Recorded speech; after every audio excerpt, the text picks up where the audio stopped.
എന്റെ ഒരു Thampi. Hi hi Thampi Thampi sir. Thampi sir ഇങ്ങോട്ടേക്ക്. എല്ലാവർക്കും നമസ്കാരം. ഇപ്പൊ നമ്മളുടെ ബിഗ് ബുക്കിന്റെ സ്റ്റഡി നമ്മളൊരു പഠന കൂട്ടായ്മയായിട്ടാണല്ലോ ഈ മീറ്റിങ്ങിനെ ഞാൻ അങ്ങനെയാണ് കരുതുന്നത്.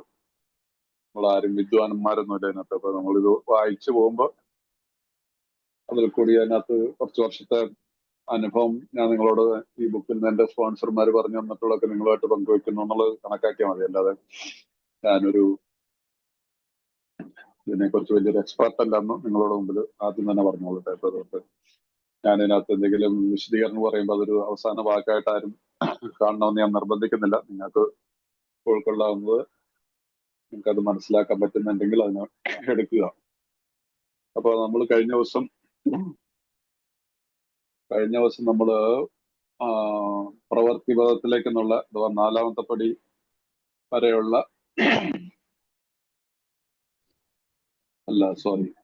ഇതെങ്ങനെ പ്രവർത്തിക്കുന്നു എന്നുള്ള ചാപ്റ്റർ വരെയാണ് നമ്മൾ വായിച്ചത്. നമ്മൾ സ്റ്റഡി കഴിഞ്ഞത് ഇതെങ്ങനെ പ്രവർത്തിക്കുന്നു. അപ്പൊ അതിൽ കൂടി 3-4 പടികളാണ് ആ ഒരു ചാപ്റ്ററിലുള്ളത്. അത് ഏറ്റവും വളരെ ഇമ്പോർട്ടന്റ് ആയിട്ടുള്ളൊരു പടിയാണ് എന്നുള്ളത് നമുക്കെല്ലാവർക്കും മനസ്സിലായതാണ്. അതിന്റെ 68ാമത്തെ പേജിൽ താഴെ ഭാഗത്ത് നമ്മൾ ഈ കണക്കെടുപ്പ് നടത്താതെ ഇതിനെ കൃത്യമായിട്ട് എന്റെ സ്വഭാവത്തിലുള്ള വൈകല്യങ്ങളെ കണ്ട് മനസ്സിലാക്കാതെ എന്നിലുള്ള ഭയത്തെ, എന്നിലുള്ള വിദ്വേഷത്തെയും, എന്നിലുള്ള സ്വഭാവത്തിലുള്ള മറ്റു പല പ്രശ്നങ്ങളും അത് കണ്ടെത്തിയാൽ മാത്രമാണ്, അഥവാ ഇത് കടലാസിൽ പകർത്ത് കണ്ടെത്തുക എന്ന് പറഞ്ഞ മനസ്സ് കൂടി നമ്മൾ എഴുതി കൂട്ടിയിട്ട് കാര്യമില്ല. അത് കടലാസിൽ എഴുതാൻ തന്നെയാണ് നമ്മളോട് പറഞ്ഞിരിക്കുന്നത്. അത് സന്നദ്ധതയുണ്ടെങ്കിൽ അത് സാധ്യമാകും. അത് അങ്ങനെ ചെയ്തില്ലാതെ നമ്മൾ പോയിട്ടുണ്ടെങ്കിൽ നമ്മൾ എന്താണ് ഈ മറ്റുള്ളവരെ ദ്രോഹിക്കുക എന്നുള്ളത് ശാരീരികമായിട്ടോ അല്ലെങ്കിൽ മാനസിക പല രീതിയിലുള്ള ദ്രോഹങ്ങൾ അതിനകത്ത് വരാം. ഒരു അസന്തുഷ്ടമായിട്ടുള്ള ഒരു ജീവിതം നയിക്കുന്ന ഒരു അമിത മദ്യപാനി എന്തൊക്കെ ചെയ്യാൻ പറ്റും എന്നുള്ളതിന് നമുക്ക് എല്ലാവർക്കും അറിയാം. നമ്മൾ അതിന്റെ എല്ലാ ഉദാഹരണങ്ങളാണ്. അപ്പൊ ഇവിടെ ആ രീതിയിലുള്ള ഒരു സന്തുഷ്ടമായ തലത്തിലേക്ക്, ഒരു സമാധാനപരമായിട്ടുള്ള ഒരു തലത്തിലേക്ക് ഇന്നത്തെ ദിവസത്തിൽ നമ്മുടെ പ്രോഗ്രാം ഇന്നത്തെ ദിവസത്തെ കുറിച്ചാണ്. ആ ദിവസത്തിൽ നമുക്ക് ആകാൻ പറ്റിയില്ല എങ്കിൽ നമ്മൾ മറ്റുള്ളവർ അങ്ങനെ പോയിട്ടുണ്ടെങ്കിൽ ബുക്ക് പറയുന്നതാണ്, അല്ലാത്ത പക്ഷം മറ്റുള്ളവരെ ദ്രോഹിക്കുന്നു തുടർന്നാൽ തീർച്ചയായും കുടിക്കുക തന്നെ ചെയ്യും. അപ്പൊ ഈ വിദ്വേഷം, ദേഷ്യം, ഭയം, അതിൽ നിന്ന് ഭയത്തിന് ഉടലെടുത്തിട്ടുള്ള അതിന്റെ റിഫ്ലക്ഷൻ ആയിട്ടുള്ള പല കാര്യങ്ങളും നമ്മുടെ ജീവിതത്തിൽ ഉണ്ടാവാം. പിന്നീട് നമ്മുടെ പല securities, financial security, sexual security, ഇതിനൊക്കെ വിരുദ്ധമായിട്ട് വരുന്ന ചില കാര്യങ്ങളൊക്കെ നമ്മുടെ ദൈനംദിനം. അപ്പൊ ഇതിനൊരു കണക്കെടുപ്പ് നടത്തിയിട്ട് അതിനൊരു പരിഹാരത്തിലേക്ക് നോക്കാതെ വരുന്നിട്ടുണ്ടെങ്കിൽ നമുക്ക് അത് അതിന്റെ പരിഹാരങ്ങൾ കാണാൻ പറ്റത്തില്ല. അപ്പൊ അതുകൊണ്ടാണ് ഈ 4ാമത്തെ പടിയെ നമ്മുടെ റിക്കവറി പ്രോസസ്സിലെ ആദ്യത്തെ പടിയായിട്ട് ബുക്ക് പറയുന്നത്. നമ്മുടെ ബുക്കിന്റെ തുടക്കഭാഗത്ത് നമ്മളത് വായിച്ചതാണ്. അപ്പൊ അതുകൊണ്ട് ഈ ഒരു കാര്യത്തിന് നമ്മളത് കൃത്യമായിട്ട് തന്നെ 4ാമത്തെ പടി ചെയ്തിരിക്കണം എന്നുള്ളത് നിങ്ങൾക്ക് ബോധ്യമായി കാണുമെന്ന് ഞാൻ വിശ്വസിക്കുന്നു. അപ്പൊ ആ ചാപ്റ്ററിന്റെ അവസാന ഭാഗത്ത് ഉള്ള ഒരു പാരഗ്രാഫ് വായിച്ചിട്ട് നമുക്ക് അടുത്ത ചാപ്റ്ററിലേക്ക് പോവാം.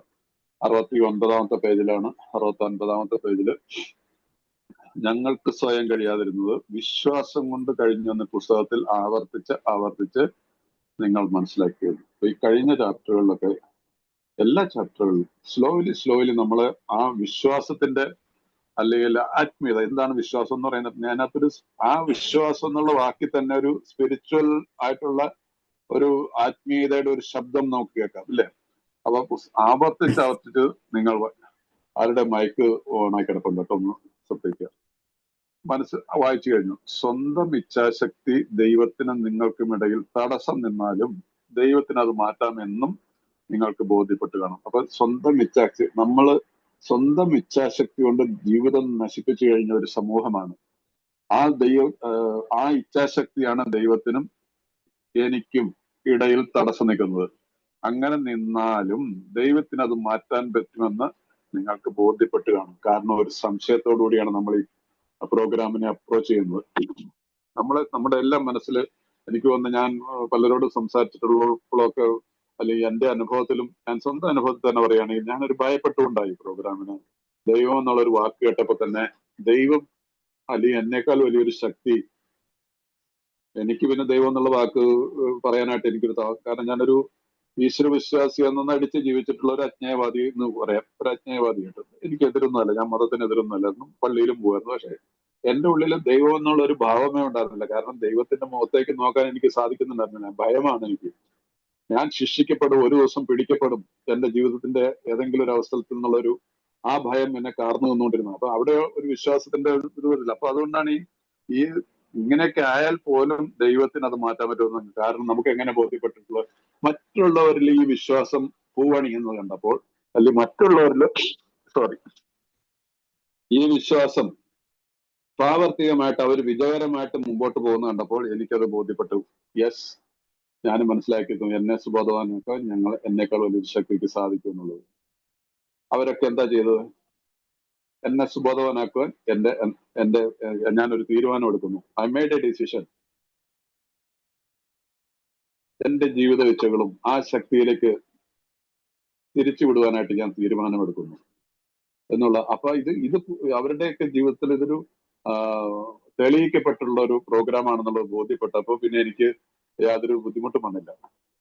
സോ അതുകൊണ്ടാണ് ഇവിടെ പറയുന്നത് ഈ ഇച്ഛാശക്തിയാണ് നമുക്ക് ഈ സെൽഫിൽ. അതുകൊണ്ടാണ് നമ്മൾ വായിച്ചു പോയിട്ടുള്ള ചാപ്റ്ററിൽ സെൽഫ് ഇമ്പോസ്ഡ് ക്രൈസിസ് എന്നൊക്കെ പറഞ്ഞിട്ടുള്ള വാക്ക്. Self will run right.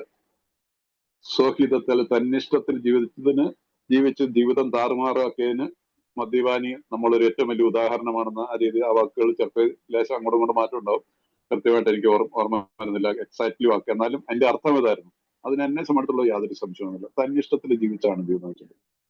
അതുപോലെ തന്നെ സെൽഫ് ഇമ്പോസ്ഡ് ക്രൈസിസ് ആണ്. ഞാൻ തന്നെ ഉണ്ടാക്കി വെച്ചിട്ടുള്ള പ്രശ്നങ്ങളാണ് എന്റെ ജീവിതത്തിൽ. അപ്പൊ ഈ കാര്യങ്ങൾ മനസ്സിലാക്കി വെച്ചപ്പോൾ എനിക്ക് പിന്നീട് മുമ്പോട്ട് പോകാനായിട്ട് ബുദ്ധിമുട്ട് വന്നില്ല. അപ്പൊ നിങ്ങൾ ഇവിടെ ഒരു തീരുമാനം എടുത്തു കഴിഞ്ഞിട്ടുണ്ടെങ്കിൽ, ഐ മേഡ് എ ഡിസിഷൻ, മൂന്നാമത്തെ പടിയിൽ നിങ്ങളുടെ മൊത്തം വഴിയും ആത്മപരിശോധന നടത്തിയിട്ടുണ്ടെങ്കിൽ, 4th സ്റ്റെപ്പ് ഞാൻ ചെയ്തിട്ടുണ്ടെങ്കിൽ, നിങ്ങൾ ഒരു നല്ല തുടക്കം നടത്തി കഴിഞ്ഞു. യു സി ഹിയർ, ഇതൊരു തുടക്കമാണെന്ന് ഓർക്കുക. അപ്പൊ മൂന്നാമത്തെ പടിയിൽ പറയുന്നുണ്ട് നിങ്ങളുടെ മദ്യപാനം നിർത്തുക എന്നുള്ള ഒരു തുടക്കം മാത്രമായിരുന്നു. 4ാമത്തെ പടി എന്ന് പറയുന്നത് നമ്മൾ ഒരു ആത്മപരിശോധന നടത്തുക എന്നുള്ള ഈ പ്രോഗ്രാമിന്റെ ആദ്യത്തെ പടിയാണ്. ആദ്യത്തെ ഫസ്റ്റ് ആക്ഷൻ സ്റ്റെപ്പ്. ആദ്യത്തെ ഒന്നാമത്തെ പടി തെറ്റിദ്ധരിക്കരുത്. അങ്ങനെ ഇതൊരു ആക്ഷൻ സ്റ്റെപ്പിന്റെ ആദ്യത്തെ പടിയാണ്. പ്രവൃത്തി ആവശ്യമുള്ള ഒരു പടിയാണ് ഇനി അങ്ങോട്ടുള്ളത്. അത് അങ്ങനെയാണെങ്കിൽ നിങ്ങളെ സംബന്ധിക്കുന്ന സത്യത്തിന്റെ സിംഹമാണ് നിങ്ങൾ വിഴുങ്ങി അത് ദഹിക്കുകയും ചെയ്തിരിക്കുന്നു. ആ രീതിയിൽ നമ്മൾ പോയി കഴിഞ്ഞിട്ടുണ്ടെങ്കിൽ എന്റെ ഉള്ളില് ഈ കുത്തി നോവിച്ചുകൊണ്ടിരിക്കുന്ന ഈ പ്രശ്നങ്ങളെ, ഈ സത്യത്തിന്റെ എന്ന് പറഞ്ഞാൽ എന്താണ്, ആ ശരിയായിട്ടുള്ള മുഖത്തിന്റെ, എന്റെ ശരിയായിട്ടുള്ള മുഖം മൂടി അണിഞ്ഞ് ജീവിച്ചിരുന്ന എന്റെ ശരിയായിട്ടുള്ള മുഖത്തിന് ഞാൻ ഇവിടെ കുഴിച്ചു മൂടപ്പെട്ട് കഴിഞ്ഞിരിക്കുന്നു. അപ്പൊ ഇതാണ് നമ്മൾ കഴിഞ്ഞ ഇതില് 3-4 പടികളുടെ അവസാന ഭാഗത്ത് നമ്മൾ പഠിച്ചത്.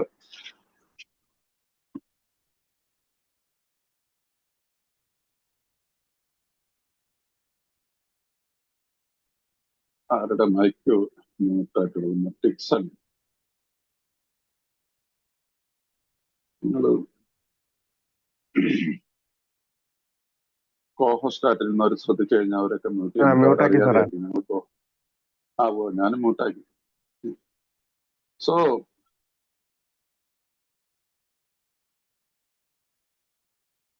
ഇപ്പൊ ഈ സംസാരിക്കുന്നതിന്റെ ഫ്ലോ അങ്ങോട്ട് പോകുന്നുണ്ട്, ഇടയ്ക്ക് ഇങ്ങനെ സൗണ്ട് വരുമ്പോഴേ. അതൊരു സ്വഭാവ ദൂഷ്യായിരിക്കും എന്റെ. എനിവേ, അപ്പൊ ഇനിയിപ്പോ നമുക്ക് മുമ്പോട്ട് പോകുന്നത് പ്രവൃത്തി പദത്തിലേക്ക് എന്നുള്ള ചാപ്റ്ററാണ്. ഇത് 18 പേജുണ്ട്. ഈ മലയാളത്തിലും 18 ആയിരിക്കണം, ഇംഗ്ലീഷിൽ 16 പേജാണ്, മലയാളത്തിൽ 18 പേജ്. ഈ 18 പേജില് ഓർക്കണം, 18 പേജിൽ 5 മുതൽ 11 പടിയെ കുറിച്ച് ഉള്ള പഠനമാണ്. 5 മുതൽ 11 പടിക്ക് ഉപയോഗിച്ചിരിക്കുന്നത് 5 മുതൽ 7 സ്റ്റെപ്പ് ഉണ്ട്. 7 സ്റ്റെപ്പിന് ഉപയോഗിച്ചിരിക്കുന്നത് 18 പേജിൽ മാത്രമാണ്. ആ സമയത്ത് 3-4 പടിക്കോ, 3-4 പടിക്ക് നമ്മള് യെസ്,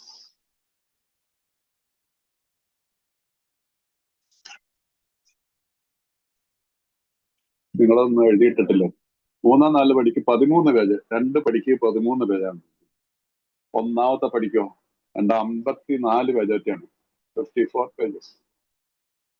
42 പേജ് നമ്മുടെ അംഗങ്ങൾ എഴുതിയതും, 8-9 പേജ് ഡോക്ടറുടെ അഭിപ്രായം. അപ്പൊ ഒന്നാമത്തെ പടിയുടെ ഇമ്പോർട്ടൻസ് നമുക്ക് മനസ്സിലാക്കാം.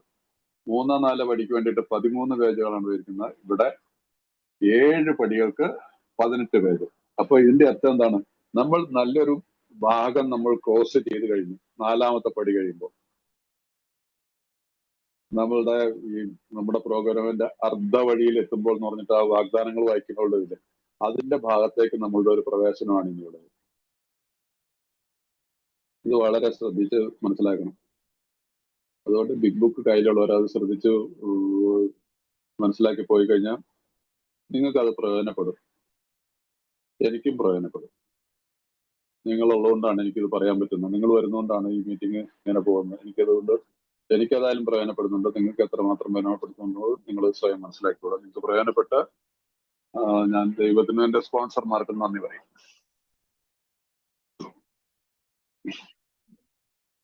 അപ്പൊ അധ്യായം 6 പ്രവൃത്തി ഭാഗത്തിലേക്ക്. ഒരു സ്വയം കണ്ടെത്തൽ നടത്തിയതിനു ശേഷം അക്കാര്യത്തിൽ ഞങ്ങൾക്ക് പിന്നീട് എന്താണ് ചെയ്യാനുള്ളത്?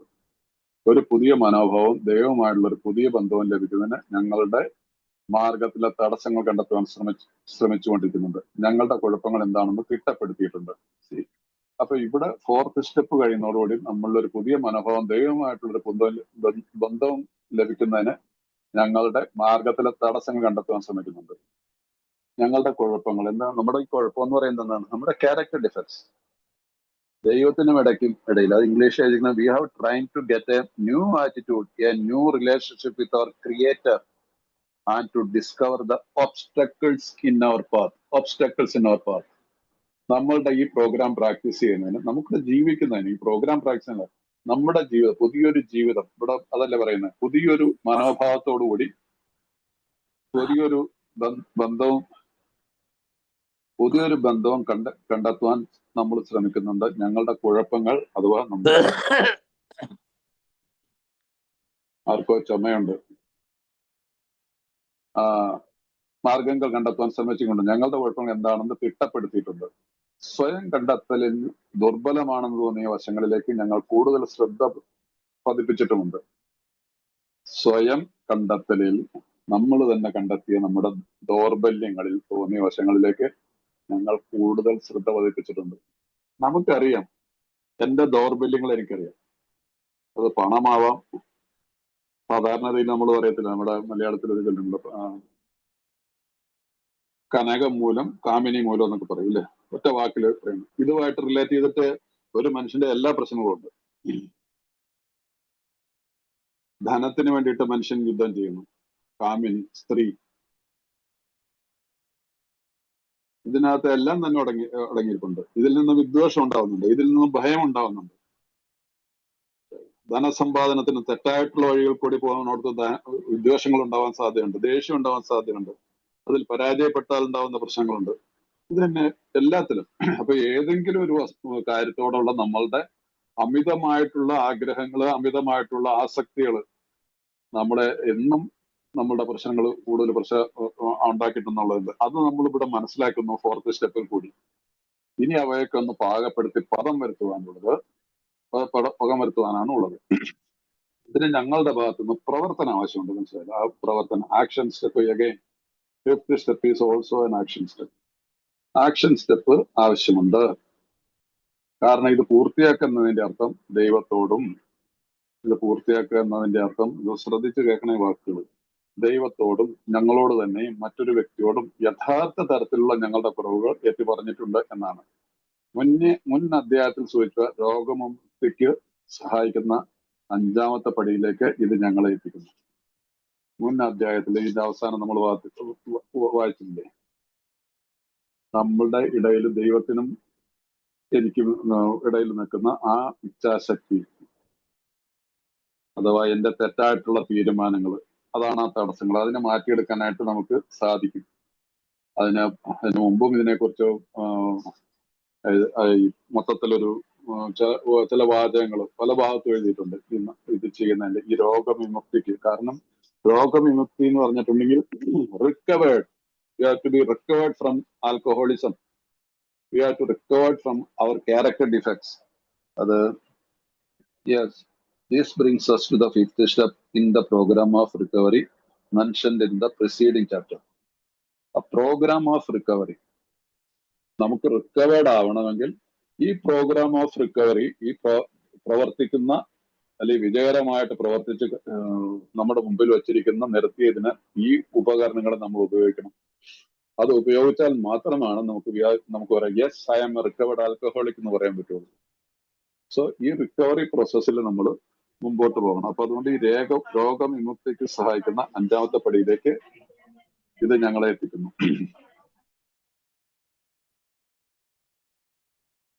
പക്ഷേ ഇതൊരു ബുദ്ധിമുട്ടുള്ള അടുത്ത പാരഗ്രാഫ് ബുദ്ധിമുട്ടുള്ള കാര്യമാണ്. പ്രത്യേകിച്ചും ഞങ്ങളുടെ കുറവുകൾ മറ്റൊരാളുമായി ചർച്ച ചെയ്യുന്നുള്ളത്. ഈ പലപ്പോഴും പലരും നാലാമത്തെ പടി ചെയ്യാൻ മടിക്കുന്നതിന്റെ ഒരു കാരണം, ചെറിയൊരു പേഴ്സെന്റ് കുറച്ച് ആൾക്കാരുടെ ഒരു കാരണം, ഞാൻ ഈ ഫോർത്ത് സ്റ്റെപ്പ് എഴുതി കഴിഞ്ഞാൽ അഞ്ചാമത്തെ പടി ചെയ്യണം, അതൊരാളോട് തുറന്ന് പറയേണ്ട വരുന്നു. അതൊരു ഭയം, അതിന്റെ ആവശ്യമില്ല. ആ ഒരു കാരണം ഒരു തെറ്റായിട്ടുള്ള ഒരു വ്യാഖ്യാനമാണ്. പക്ഷെ ചിലരുടെ കാര്യത്തിൽ ജെനുവിനുമാണ്. പക്ഷെ അങ്ങനെ വരുമ്പോൾ നമ്മളൊരു കാര്യം ഓർക്കാം, നിങ്ങൾ നാലാമത്തെ പടി എഴുതൂ, നിങ്ങൾക്ക് ഭയപ്പെടേണ്ട ആവശ്യമില്ല. നിങ്ങൾ നാലാമത്തെ പടി എഴുതി കഴിഞ്ഞാൽ നമുക്ക് അഞ്ചാമത്തെ പടി ചെയ്യേണ്ട ഒരു വ്യക്തി നമുക്ക് മുമ്പിൽ പ്രത്യക്ഷനായിരിക്കും. നമുക്ക് വിശ്വസിക്കാൻ പറ്റിയ ഒരാളെ നമുക്ക് കണ്ടെത്താൻ പറ്റും. മേ ബി നമ്മുടെ സ്പോൺസർ ആയിരിക്കാം, അല്ലെങ്കിൽ നമ്മൾ ആരുമാവാം. നമ്മളെ ചിലർ ട്രീറ്റ്മെന്റ് സെന്ററിലൊക്കെ പോയിട്ടുള്ളവരാണെങ്കിൽ അവിടെ നമുക്ക് വിശ്വസിക്കാവുന്ന ഒരു കൗൺസിലറായിട്ട് ബന്ധമാണെങ്കിൽ നമുക്ക് സംസാരിക്കാം, നമ്മൾ ഡോക്ടറോട് സംസാരിക്കാം, അല്ലെങ്കിൽ ഒരു പുരോഹിത വർഗത്തിൽ മതത്തില് ഇതായിട്ടുള്ള രീതിയിൽ അവരവരുടെ മതത്തിന് അനുസരിച്ചുള്ള ചില വിശ്വാസത്തിലെടുക്കാവുന്ന ആളുകളിൽ നമുക്ക് സംസാരിക്കാൻ പറ്റും. പക്ഷെ നമ്മൾ ഇത് ചെയ്യുന്നത്, ഞാൻ വില്ലിങ് ആയിരിക്കാം, ഞാൻ ഫോർത്ത് സ്റ്റെപ്പ് എഴുതി കഴിഞ്ഞാൽ നമുക്ക് അഞ്ചാമത്തെ പടി ചെയ്യാനായിട്ട്. എന്റെ ഫോർത്ത് സ്റ്റെപ്പ് സത്യസന്ധമാണെങ്കിൽ തീർച്ചയായിട്ടും ദൈവം അവിടെ പ്രവർത്തിക്കും. കാരണം ഇവിടെ നമ്മളിപ്പോ വായിച്ചില്ലേ, എനിക്കും ദൈവത്തിനും ഇടയില് ഇതിന്റെ മുമ്പത്തെ ചാപ്റ്ററിന്റെ അവസാന ഭാഗത്ത് വരുന്നതാണ്, സ്വന്തം ശക്തി ദൈവത്തിനും നിങ്ങൾക്കും ഇടയിൽ തടസ്സം എന്നാലും ദൈവത്തിന് മാറ്റാൻ പറ്റും. That's A promise. ഈ ഭയത്തിനെ മാറ്റിയിട്ട് നമ്മുടെ മുമ്പിൽ അത് നടന്നിരിക്കും. അപ്പൊ അതുകൊണ്ട് ആ ഭയം അതൊരു കുഞ്ഞു കാരണമായിട്ട് നാലാമത്തെ പടി ചെയ്യാതിരിക്കുന്ന ആളുകളുണ്ട്, ഒത്തിരി ഉണ്ട്. പ്രത്യേകിച്ച് നമ്മുടെ കേരളത്തിൽ.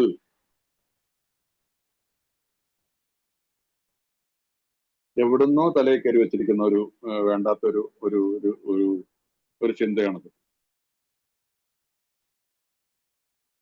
സോ അതുകൊണ്ട് അതിന്റെ ആവശ്യമില്ല.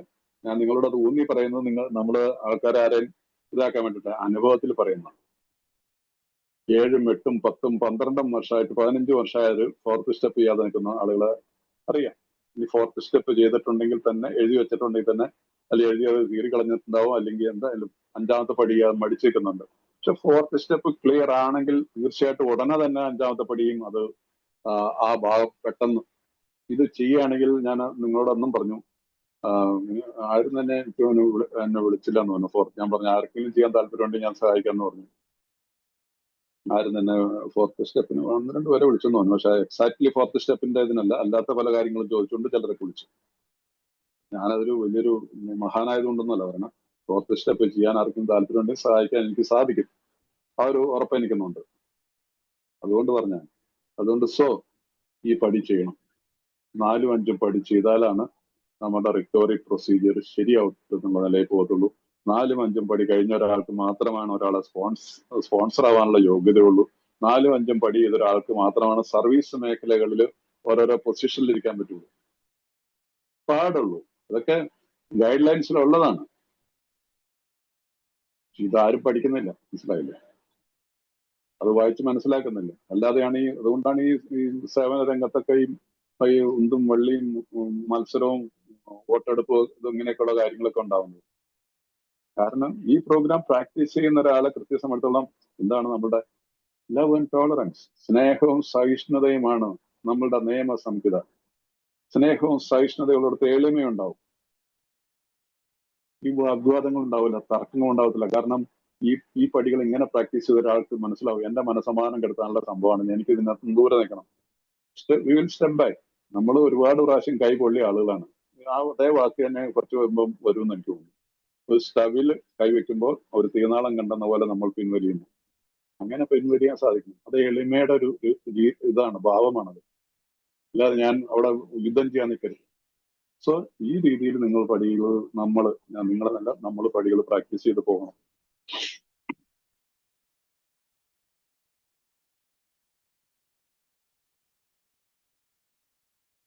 പക്ഷേ ഈ കാര്യത്തിൽ സംശയമുണ്ട്. എന്നാൽ യഥാർത്ഥമായ പ്രായോഗികതലത്തിൽ ഒറ്റയ്ക്കുള്ള വിലയിരുത്തൽ അപര്യാപ്തമാണെന്ന് ഞങ്ങൾ കാണുന്നു. ഞങ്ങളിൽ പലരും ഇനിയും കൂടുതൽ മുന്നോട്ട് പോകേണ്ടത് ആവശ്യമാണെന്ന് കണ്ടു. അങ്ങനെ ചെയ്യുന്ന ഒരു നല്ല കാരണങ്ങളുണ്ടെന്ന് തോന്നുമ്പോൾ മറ്റൊരാളുമായി ഞങ്ങളെക്കുറിച്ച് തന്നെ ചർച്ച ചെയ്യുന്നത് കൂടുതൽ അനുരഞ്ജന സ്വഭാവമുള്ളവരാക്കി. പ്രധാന കാരണം താഴെ പറയുന്നതാണ്. പ്രധാന കാരണം ഈ പടി ചെയ്യുന്നതിനെ കുറിച്ച് പറയുന്നത്. ഈ പ്രധാന കാരണം ഇതാണ്: ഈ പ്രധാന പടി വിട്ടുകളഞ്ഞാൽ ഞങ്ങൾ കുടിയിൽ നിന്ന് മോചിതരാവുകയില്ല. ഈ പ്രധാന പടി വിട്ടുകളഞ്ഞാൽ ഞങ്ങൾ കുടിയിൽ നിന്ന് മോചിതരാവുകയില്ല. പിന്നെ എന്താണ് ഈ പറഞ്ഞിട്ട് കാര്യമില്ല? ഈ കുടിയിൽ നിന്ന് മോചിതരാവുകയില്ല. ഈ ആൽക്കഹോളിസം അല്ലെങ്കിൽ ആൽക്കഹോളിൽ നിന്ന് മോചിതരാവുന്ന കുടിക്കണമെന്ന് മാത്രം നിർബന്ധമില്ല. ജീവിതം തന്റെ നരകമാക്കി വയ്ക്കും, മറ്റവരുടെ നരകമാക്കി. കുടിച്ചുകൊണ്ടിരുന്ന കാലത്ത് അത് തന്നെയാണ് ചെയ്തത്. ഇത് കുടിക്കാതിരിക്കുന്നതുകൊണ്ടല്ല. അപ്പൊ അൺക്യൂർഡ് ആൽക്കഹോളിസം, ഡ്രൈ ഡ്രങ്ക് സ്റ്റേറ്റ്, അതും കുടിക്കുന്നതായിട്ട് യാതൊരു വ്യത്യാസമില്ല. പിന്നെ കുറച്ചുകൂടെ ഭേദം കുടിച്ചിട്ട് ജീവിക്കായിരിക്കും ഇങ്ങനെയുള്ള ആളുകൾ. ഫോർത്ത് സ്റ്റെപ്പിൽ നമുക്ക് ഇതേപോലെ ഒരു വാണിംഗ് വരുന്നുണ്ട്. നമ്മൾ അല്ലാത്ത വർഷം മറ്റുള്ളവർ ദ്രോഹിക്കുന്നുണ്ടെന്ന് തീർച്ചയായും നമ്മൾ കുടിക്കുന്നു. അഞ്ചാമത്തെ പടിയിൽ പറയുന്ന അടുത്തൊരു വാണിംഗ് ആണ്: ഈ പ്രധാന പടി വിട്ടുകളഞ്ഞാൽ ഞങ്ങൾ പൊടിയിൽ നിന്നും മോചിതരാവുകയില്ല. അപ്പൊ ഇതിനേക്കാൾ വലിയൊരു വാക്ക് നമുക്ക് വല്ലതും വേറെ വല്ലതും ഉണ്ട്? The best reason for if we skip this vital step, we may not overcome drinking.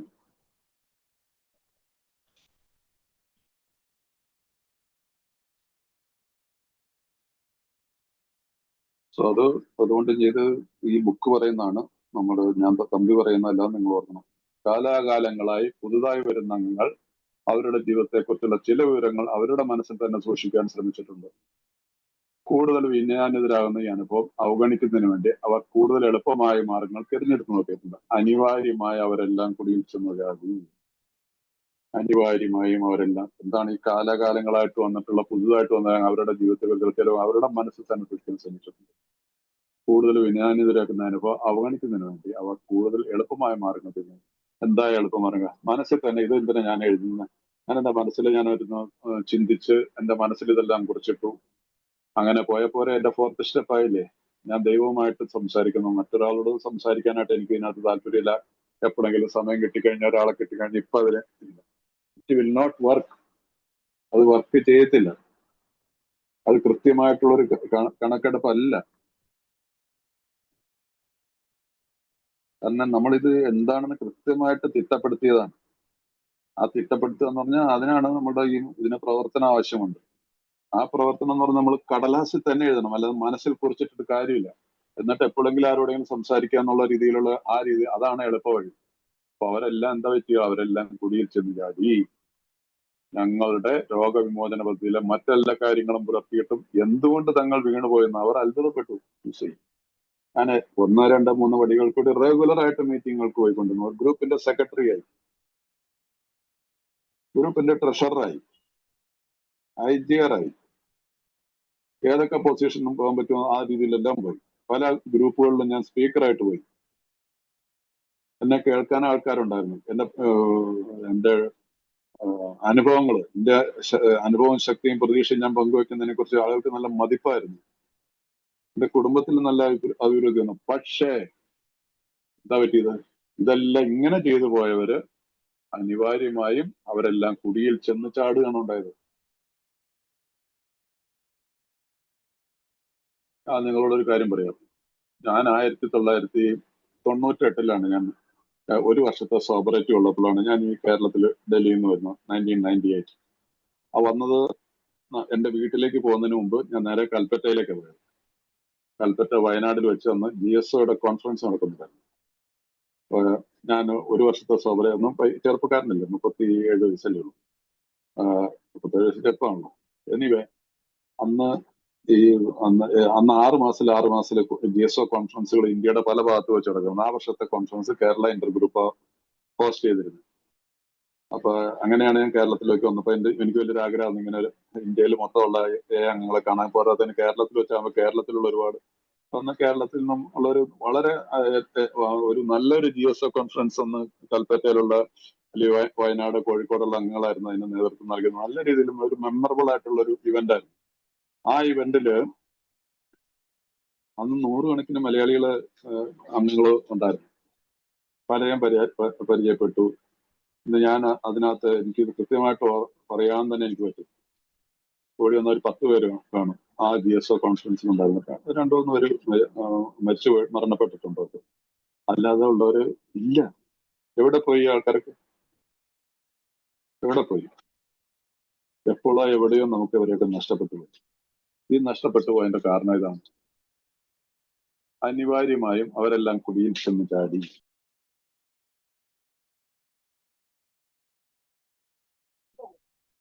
So അവരെല്ലാം കുടിയിൽ ചെന്ന് ചാടി. ഇന്നും ഈ പ്രോഗ്രാമിലുണ്ട്. അത് കോഴിക്കോടും വയനാട്ടിലുള്ളവർ ഇന്നും റിക്കവറിയിലുണ്ട്. അവർ ഇന്നും ഈ പ്രോഗ്രാമിലുള്ളത് എന്തുകൊണ്ടാണ്? അവർ പടികൾ പ്രാക്ടീസ് ചെയ്തിട്ടുണ്ടാവണം തീർച്ചയായിട്ടും. അല്ലെങ്കിൽ റെഗുലർ ആയിട്ട് മീറ്റിങ്ങുകൾ പോകുന്നുണ്ടാവും. സോ ഇതൊരു എക്സാമ്പിൾ ആണ്. എന്റെ മുമ്പിലുള്ള ഞാനൊരു കറക്റ്റ് ആയിട്ടുള്ള കാര്യം പറയുന്നതാണ്.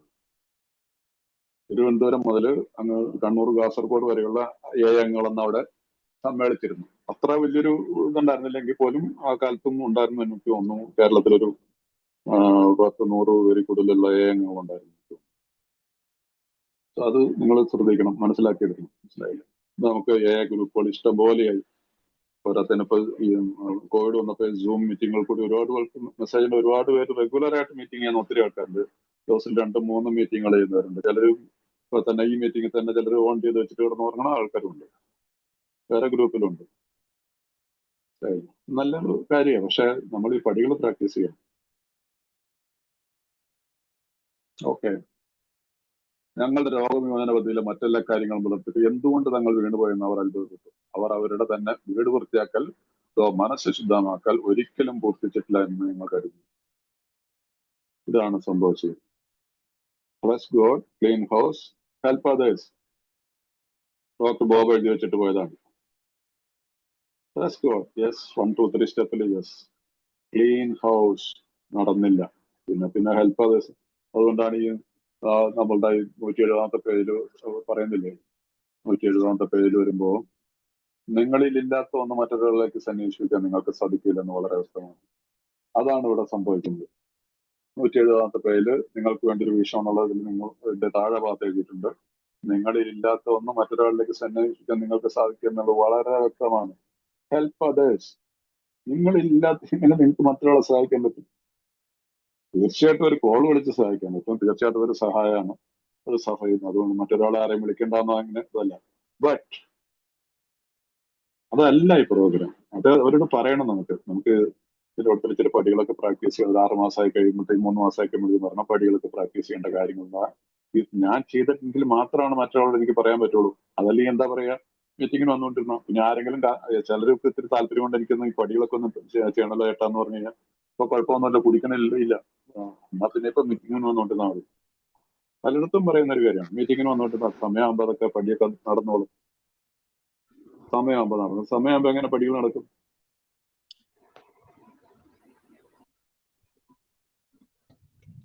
അതുകൊണ്ട് നിങ്ങളത് മനസ്സിലാക്കണം.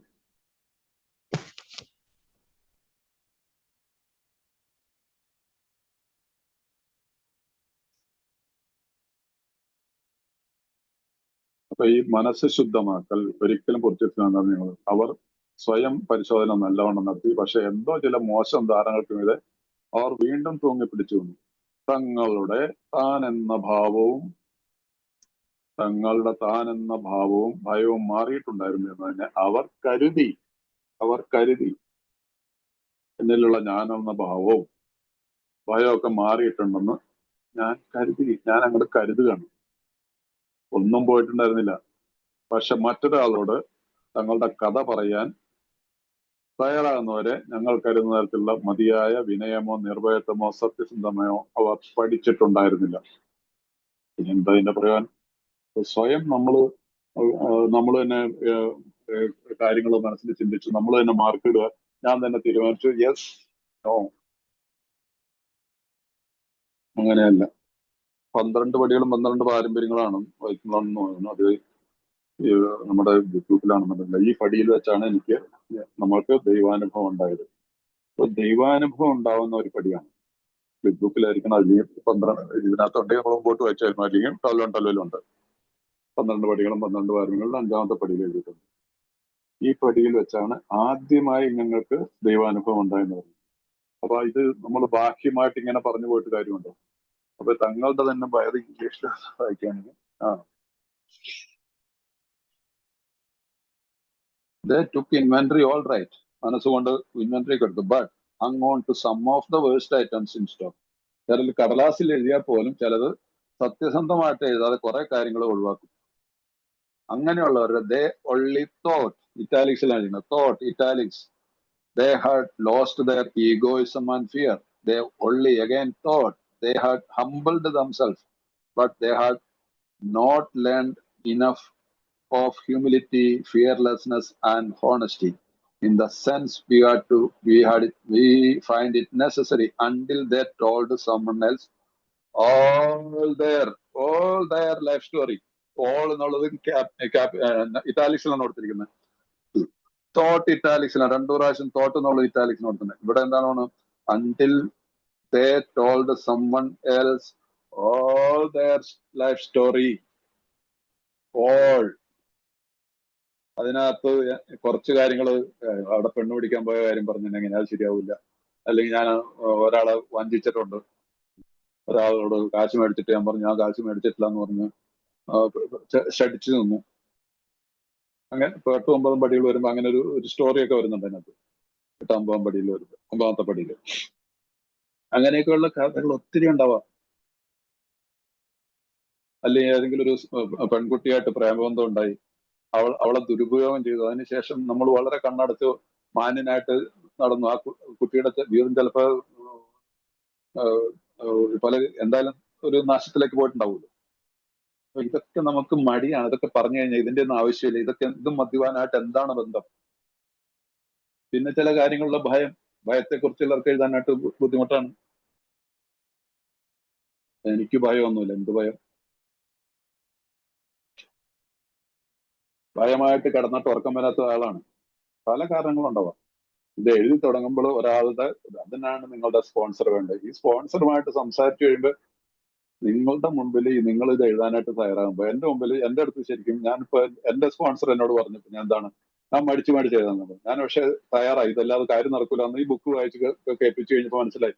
എഴുതാൻ തുടങ്ങിയപ്പോ അദ്ദേഹം എന്നോട് കൂടുതൽ കാര്യം, അദ്ദേഹത്തിന്റെ കാര്യം എന്നോട് പറഞ്ഞ് മനസ്സിലാക്കി തന്നു. ഞാൻ ഇതൊക്കെ ചെയ്തിട്ടുണ്ട്. പിന്നെ അത് കേട്ടപ്പോ തന്നെ എനിക്ക് സമാധാനമായി. എനിക്ക് പിന്നെ അദ്ദേഹത്തിന്റെ മുമ്പിൽ പ്രത്യേകിച്ച് എന്തെങ്കിലും ഒളിച്ചു വെക്കേണ്ട കാര്യമുണ്ട്. അങ്ങനെയാണ് ഈ പ്രോഗ്രാം വർക്ക് ചെയ്യുന്നത്. കാരണം ഇവിടെ 2 വ്യക്തികൾ സത്യസന്ധമായിട്ട് പ്രവർത്തിക്കുമ്പോൾ അവിടെ ദൈവത്തിന്റെ സാന്നിധ്യമുണ്ട്. ഓരോ AM മീറ്റിംഗിലും ദൈവത്തിന്റെ സാന്നിധ്യമുണ്ട്. അത് സൂം മീറ്റിംഗ് ആയിക്കോട്ടെ, ഫിസിക്കൽ മീറ്റിംഗ് ആയിക്കോട്ടെ. ഈ മീറ്റിംഗിൽ നമ്മളെ കേൾക്കാൻ ദൈവമുണ്ടെന്ന് വിശ്വസിക്കണം. നിങ്ങൾ അങ്ങനെയൊന്ന് വിശ്വസിച്ചു. ഇവിടെ സ്നേഹത്തിന്റെ ഭാവം മാത്രം വെച്ച്, ആരോടും ഒരു വിരോധം ഇല്ലാത്തൊരു ഭാവം ഉണ്ടാക്കി വെച്ച്, അത് തന്നെ വേണം. ഇപ്പൊ ഞാൻ പറയുന്നത് നിങ്ങൾക്ക് എല്ലാവർക്കും ഇഷ്ടപ്പെടണമെന്നില്ല, എങ്കിലും സഹിഷ്ണുത കാണിച്ച് എന്തെങ്കിലും ആട്ടെ, അദ്ദേഹം കുറച്ച് വർഷം പഴയ ആളല്ലോ, അല്ലെങ്കിൽ പ്രായമുള്ള ഒരാളെ എങ്ങനെ എന്തെങ്കിലും പറഞ്ഞിട്ട് പോയിക്കോട്ടെ എന്നുള്ള രീതിയിൽ ഒരു ഭാവം വെച്ച് ആ സമയത്ത് ഉള്ളിൽ ചീത്ത പറഞ്ഞുകൊണ്ടിരുന്നാലോ, ഇയാൾക്ക് വേറെ പണിയൊന്നുമില്ല, കിട്ടച്ച് പോയിക്കൂടെ, മനുഷ്യനെ മെനക്കെടുത്ത് എന്ന് വേണമെങ്കിൽ അങ്ങനെ വിചാരിക്കാം. ഞാൻ അങ്ങനെയൊക്കെ വിചാരിച്ചിട്ടുണ്ട്. അതുകൊണ്ട് പറയുന്നതാണ്. ഇതൊക്കെ മദ്യപാനികളുടെ ജീവിതത്തിലുള്ള ചിന്തകളൊക്കെ വരാം. അപ്പൊ അങ്ങനെയുള്ളടത്ത് സ്നേഹവും സഹിഷ്ണുതയില്ല. അപ്പൊ ഇവിടെ നമ്മൾ ഈ കാര്യം നമ്മൾ മനസ്സിലാക്കണം. അതുകൊണ്ട് ഞങ്ങളുടെ എല്ലാ കഥകളും ഇവിടെ തങ്ങളുടെ കഥ പറയാൻ തയ്യാറാകുന്നവരെ നൽകണം.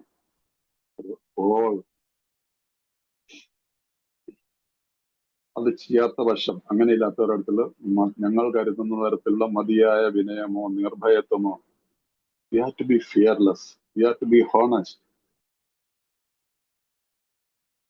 You have to be humble.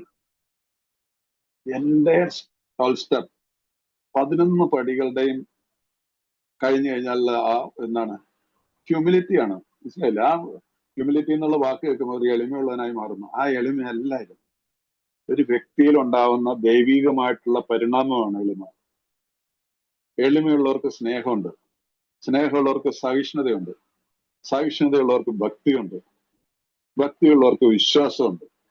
ഇതെല്ലാം ഒരു ചരടിൽ കോർത്തിയെടുക്കുന്ന മുത്തുകളായിട്ട് നമുക്ക് മനസ്സിലാക്കാൻ പറ്റും. ആ വ്യക്തിയാണ് 12ാമത്തെ പടിയിൽ having had a spiritual awakening as the result of the steps.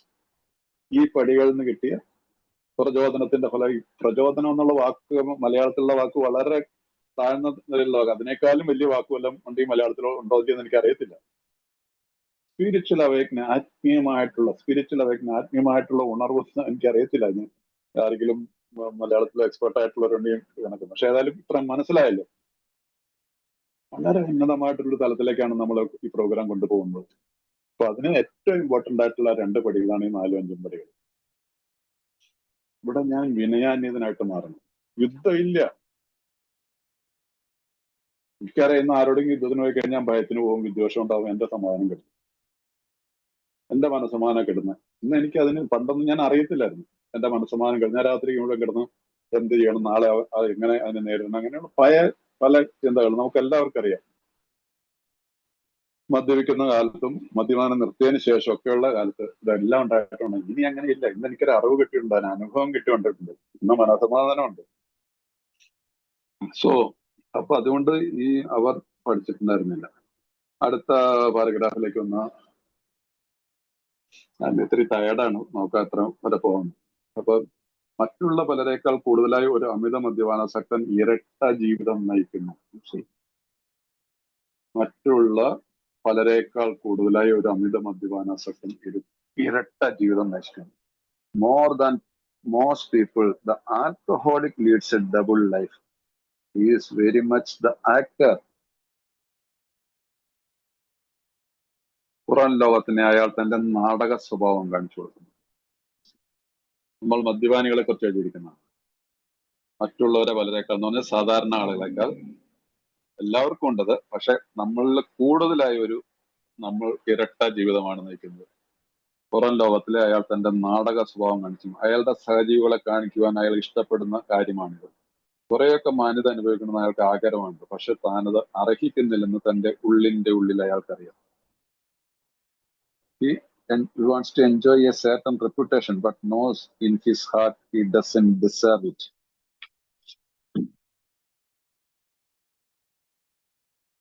അപ്പൊ ഇത് ശരിയായിട്ടുള്ള സത്യസന്ധത ഒന്നൊരു മനുഷ്യൻ ഈ പ്രോഗ്രാമൊക്കെ ഈ 4-5 പടികളൊക്കെ വന്നിട്ടുണ്ട്.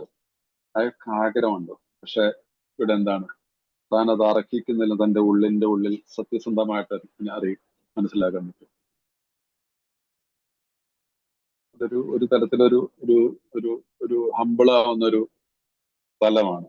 അപ്പൊ ഈ മദ്യപാനാസക്തൻ നമ്മളിൽ എല്ലാവർക്കും, ഇതിനെ ഞാൻ നിങ്ങളോടൊന്നും കൂടുതൽ കഥ പറയേണ്ട ആവശ്യമൊന്നുമില്ല. സ്വയം ആലോചിച്ചാൽ മതി. ഇപ്പൊ ഈ മീറ്റിംഗിൽ എത്ര പേരുണ്ട്? 36 പേരുണ്ട്. 36 പേര് സ്വയം ആലോചിച്ച് കഴിഞ്ഞാൽ ഞാൻ ഉൾപ്പെടെ 36 പേര്. പലരുടെ ഉള്ളിൽ പല കാര്യങ്ങളും എരിഞ്ഞു പോയുന്നുണ്ട്. പലരുടെ ഉള്ളിലും ഭയമുണ്ട്. പലരുടെ ഉള്ളിലും ഇനി അങ്ങോട്ട് നാളെ എന്ത് ചെയ്യും, ഇങ്ങനെയൊക്കെ ഉള്ള ഇതിൽ നിൽക്കുന്നല്ലേ. പക്ഷെ നമ്മുടെ വീട്ടിലോ അല്ലെങ്കിൽ പുറത്തോ ഒന്നും കാണിച്ചെന്ന് വരത്തില്ല. ഇപ്പൊ മീറ്റിങ്ങിന് നമ്മൾ ഈ പ്രോഗ്രാം മുമ്പ് അങ്ങനെയല്ലല്ലോ. ഇപ്പൊ നമ്മളുടെ ഡബിൾ ഇതാന്നുള്ളത് ഉറപ്പാണല്ലോ. ആരെ ചതിക്കണം, ആർക്കിട്ട് ഇത് ചെയ്യണം എന്നുള്ള രീതിയിലുള്ള ജീവിതം. പക്ഷെ ഏല് വന്നതിന് ശേഷം ഈ മുഹമ്മദി അണിഞ്ഞുകൊണ്ട് നമുക്ക് ജീവിക്കേണ്ട ഒരു സാഹചര്യം വരാറുണ്ട്. പക്ഷെ ഇവിടെ മാന്യത അനുഭവിക്കുന്ന നമുക്ക് ആഗ്രഹമുണ്ട്. പക്ഷെ താനത് അർഹിക്കുന്നില്ലെന്ന് തന്റെ ഉള്ളിൽ അയാൾക്കറിയാം.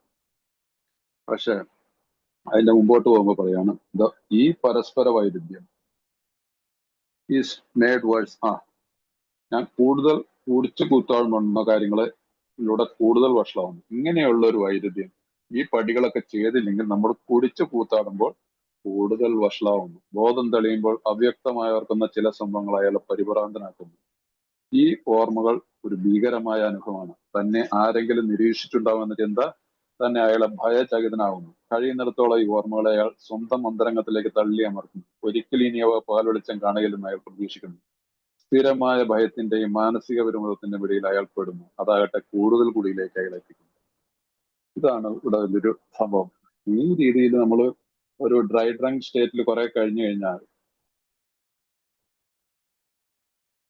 എന്ന് പറഞ്ഞാൽ ഇംഗ്ലീഷ് എഴുതിക്കുന്നത് ഇൻകൺസിസ്റ്റൻസീസ് മേഡ് വേഴ്സ്. അപ്പൊ നമ്മുടെ ഈ പരസ്പര വൈരുദ്ധ്യം എന്നാണ് മലയാളത്തിൽ എഴുതുന്നത്. അത് ശരിയല്ലെന്ന് എനിക്ക് തോന്നുന്നു. അപ്പൊ നമ്മളുടെ കൃത്യമായിട്ടുള്ള ആ പ്രോഗ്രാമിനെ നമ്മൾ ഫോളോ ചെയ്യാറുണ്ട് കൺസിസ്റ്റന്റ് ആയിട്ട് റെഗുലർ ആയിട്ട് പ്രാക്ടീസ് ചെയ്യാതെ പോയി കഴിഞ്ഞാൽ ഉണ്ടാവുന്ന അങ്ങനെ പോയി കഴിഞ്ഞാൽ നമ്മൾ കുടിച്ചിരിക്കും. ബോധം തെളിയുമ്പോൾ നമ്മളുടെ എന്താണ് ചില സംഭവങ്ങൾ നമ്മളെ പരിഭ്രാന്തനാക്കുന്നു. കുറെ നാളത്തെ റിക്കവറിക്ക് ശേഷം ഒരു റിലാപ്സ് പോരാത്തതിന് പലർക്കും നമ്മൾ റിലാപ്സ് ആയെന്നുള്ള അറിഞ്ഞതും അല്ലെങ്കിൽ നമ്മൾ കാണിച്ചു വെച്ചിട്ടുള്ളത്. കാരണം കുടിക്കാതിരുന്നിട്ട് രണ്ടാമതൊരു റിലാപ്സിന്റെ സമയത്ത് കുടിക്കുന്നവർക്ക് എല്ലാവർക്കും അറിയാം. റിലാപ്സ് ഒക്കെ ആയിട്ട് കുറെ നാളും കിടന്നിട്ടുള്ളവർക്കൊക്കെ അറിയാം നമ്മൾ എന്തൊക്കെ കാണിച്ചിരുന്നു. അത് നമ്മൾ കൂടുതൽ വിറയല് ഭയപ്പെടുകയാണ്. എങ്ങനെ സമൂഹത്തെ നേരിടാം, ഈവൻ മീറ്റിംഗിലേക്ക് എങ്ങനെ വരാമെന്ന് പോലും പലരും വിചാരിച്ചിട്ട് നിൽക്കുന്ന സ്ഥലത്തുണ്ടാവും. അപ്പൊ അതുകൊണ്ട് ഈ സ്ഥിരമായ ഭയത്തിന്റെയും മാനസിക വിഭവത്തിനും അയാൾ പെടുന്നു. അതാകട്ടെ കൂടുതൽ കുടിയിലേക്ക് അയാൾ നയിക്കുന്നു. സോ അതിന്റെ ആവശ്യമില്ല. ഇത് ഒഴിവാക്കണമെങ്കിൽ നമ്മൾ കൃത്യമായിട്ട് സമയം ഒരു 3-4 മാസത്തിനുള്ളിൽ തന്നെ 4ാമത്തെ പടിയൊക്കെ നമുക്ക് എഴുതാൻ സാധിക്കണം. 4ാമത്തെ പടി എഴുതി 5ാമത്തെ പടിയൊക്കെ ചെയ്ത് കഴിഞ്ഞാൽ ഈ രീതിയിലുള്ള ഈ ഇൻകൺസിസ്റ്റന്റ് ആയിട്ടുള്ള ഇൻകൺസിസ്റ്റൻസി, അതാണ് ഇംഗ്ലീഷിലെ വാക്കാണ്. നമുക്ക് കൺസിസ്റ്റൻസി എന്നുള്ള റിക്കവറിയുടെ ഒരു വളരെ ഇമ്പോർട്ടൻ്റ് ആയിട്ടുള്ള ഭാഗമാണ്. നമ്മളുടെ എല്ലാവരും സാധാരണ അതിൽ ഞാൻ കഴിഞ്ഞ മീറ്റിങ്ങുകളിലൊക്കെ പറഞ്ഞിട്ടുണ്ട്. നമ്മുടെ സ്പിരിച്വൽ ലൈഫ് ഒരു ആത്മീയ പ്രോഗ്രാമാണെന്ന് മനസ്സിലാക്കി then we have to follow spiritual way. Religious way എന്നല്ല ഞാൻ പറയുന്നത്, സ്പിരിച്വൽ വേ. അതിന്റെ അർത്ഥം എന്താണ്? Disciplined life. അത് വല്ലപ്പോഴും അല്ല, ആഴ്ചയിലൊരിക്കലല്ല disciplined life. Regularly every day ഒരു പ്രാർത്ഥനയോടും ഒരു പുതിയൊരു നമുക്ക് ജീവിതം ആരംഭിക്കാൻ സാധിക്കണം. ഇവിടെ നമ്മളുടെ ഈ മുമ്പോട്ട് പോകുമ്പോൾ അതിനകത്ത് വളരെ ഇൻട്രസ്റ്റിംഗ് ആയിട്ടുണ്ട്. നമ്മൾ രാത്രിയിലെ 10ാമത്തെ പടിയിലൊക്കെ വരുന്നുണ്ട്. നമ്മൾ എന്നും രാത്രിയിൽ ഇപ്പോൾ തന്നെ ഞാൻ കഴിഞ്ഞ മീറ്റിങ്ങുകളിലൊക്കെ പറഞ്ഞാണ് കണക്കെടുപ്പ് നടത്തി പോകണം. അന്നത്തെ ദിവസത്തെ കണക്കെടുപ്പിലെ വരവ് ചെലവുകൾ എല്ലാ കാര്യങ്ങളിലും, പണത്തിന്റെ മാത്രമല്ല എല്ലാ കാര്യങ്ങളിലും ഞാൻ എന്ത് ചെയ്തു, എവിടെയാണ് എനിക്ക് തെറ്റുപറ്റിയിട്ടുള്ളത്, എനിക്ക് കുറവെന്താണ്, അതിന് ഞാൻ എന്താണ് പരിഹാരം ചെയ്യണം, നമ്മൾ തീരുമാനത്തിലെടുത്തിട്ട് ആ രീതിയിൽ കണക്കെടുത്തിരുന്ന രാവിലെ പ്രസന്നവദനായിട്ട് എഴുന്നേക്കാൻ പറ്റും. ഒരു ഹാങ് ഓവർ ഇല്ലാതെ എനിക്ക് പറ്റും. സന്തോഷത്തോടുകൂടി ഭഗവാന്റെ മുമ്പിലേക്ക് നോക്കാൻ പറ്റും. ദൈവമേ എന്ന് വിളിക്കാൻ പറ്റും. ദൈവമേ നന്ദി എന്ന് പറയാൻ നമുക്ക് സാധിക്കും. ആ ശീലം, അതാണ് ഈ കൺസിസ്റ്റൻസി, അതാണ് ഡിസിപ്ലിൻ ലൈഫ്.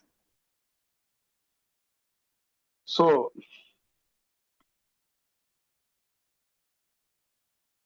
അപ്പൊ അതുകൊണ്ട് ഈ ഭയത്തിന്റെ മാനസികമായ പെരുമാറ്റത്തിന്റെ പിടിയിൽ നിന്ന് അയാൾ പെടുന്നു. അതാകട്ടെ കൂടുതൽ കുടിയിലേക്ക് അയാൾ എത്തിക്കുന്നു. മനഃശാസ്ത്രജ്ഞന്മാർ ഞങ്ങളോട് യോജിക്കുവാൻ തയ്യാറുള്ളവരാണ്. പരീക്ഷണങ്ങൾക്ക് വേണ്ടി ആയിരക്കണക്കിന് ഡോളർ ഞങ്ങൾ ചെലവഴിച്ചിട്ടുണ്ട്. ഡോക്ടർമാർക്ക് ഒരു നല്ല തുടക്കം കുറിക്കുന്നതിനുള്ള അവസരം കൊടുത്തിട്ടുള്ള ഉദാഹരണം ഞങ്ങളുടെ കാര്യത്തിൽ വിരളമാണ്. അവരുടെ ഉപദേശങ്ങൾ പിന്തുടരുകയോ അവരോടുള്ള സത്യങ്ങൾ തുറന്നു പറയുകയോ ഞങ്ങൾ ഒരിക്കലും ചെയ്തിരുന്നില്ല. ഞങ്ങളുടെ അനുകമ്പം ഉണ്ടായിരുന്ന ഈ ആളുകളോട് സത്യസന്ധത പുലർത്താൻ ആഗ്രഹമില്ലാതെ ഞങ്ങൾ ആരോടും സത്യസന്ധത പുലർത്തുന്നവരാൽ ആയിരുന്നില്ല. അമിത മദ്യപാനാസക്തിയെ കുറിച്ച്, അവരുടെ രോഗശമനത്തിനുള്ള സാധ്യതയെക്കുറിച്ച് വൈദ്യശാസ്ത്ര രംഗത്തുള്ള പലർക്കും തീരെ കുറഞ്ഞ അഭിപ്രായമാണ് ഉള്ളത് എന്നതിൽ ഒട്ടും അത്ഭുതത്തിന് അവകാശമില്ല. അപ്പൊ ഇത് വളരെ മനഃശാസ്ത്രജ്ഞന്മാര്, ഡോക്ടേഴ്സ് നമ്മുടെ കാര്യങ്ങൾ അത് കുറച്ച് എന്താണ് തർക്ക വിഷയത്തിലേക്ക് പോകുന്ന ഒരു കാര്യമാണ്. മനസ്സിലായില്ലേ? Psychologists are inclined to agree with us. We have spent thousands of dollars for examinations. We know but few instances where we have given them the doctor's favorite. We have seldom told that the whole truth nor have followed their advice.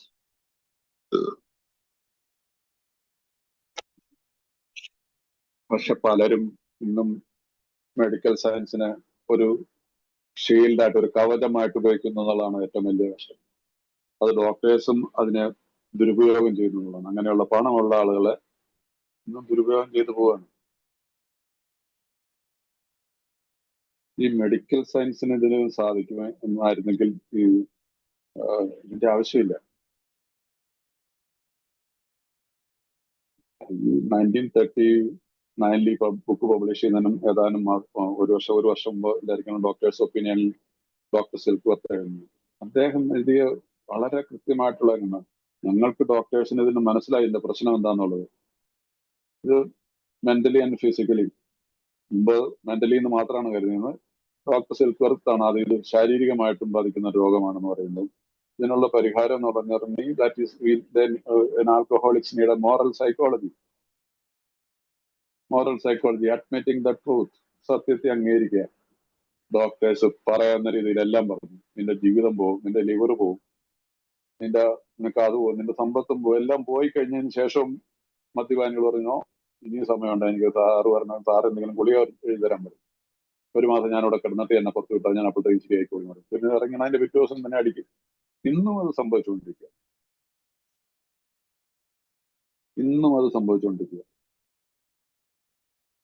ഒരു ഗുളിക എടുത്തിട്ട് ഇത് മാറിയ ചരിത്രമില്ല. ഈ മാറിയിട്ടുള്ളവർക്ക് big salute. ചില കാര്യങ്ങളിലും ഇല്ലാന്നൊന്നും പറയാൻ പറ്റത്തില്ല. അത് ഗുളിക കഴിച്ചുകൊണ്ടാണോ എന്താണെന്നോ നമുക്കറിയത്തില്ല. 3 തരത്തിലുള്ള ആൽക്കഹോളിക്കിനെ കുറിച്ച് നമ്മൾ സ്റ്റഡി ചെയ്തതാണ് മദ്യാസക്തിയെ പറ്റി കൂടുതൽ വിവരങ്ങളിൽ.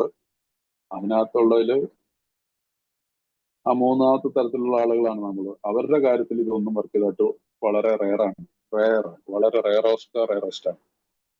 പക്ഷെ ഇന്നും ഡോക്ടേഴ്സ് അവകാശപ്പെടുന്നില്ല. അവര് കുറെ ടെക്നിക്കൽ പേരുകളും ചില ഇതൊക്കെ ഇട്ടുകൊണ്ട് പിന്നെ എന്താ ചെയ്യാ, ആളുകൾ വീട്ടുകാർ സഹകരിക്കുന്നപ്പോ സാമ്പത്തികമായിട്ടും പിന്നെ പോലെ തന്നെ റിഹാബുകളും ഒരു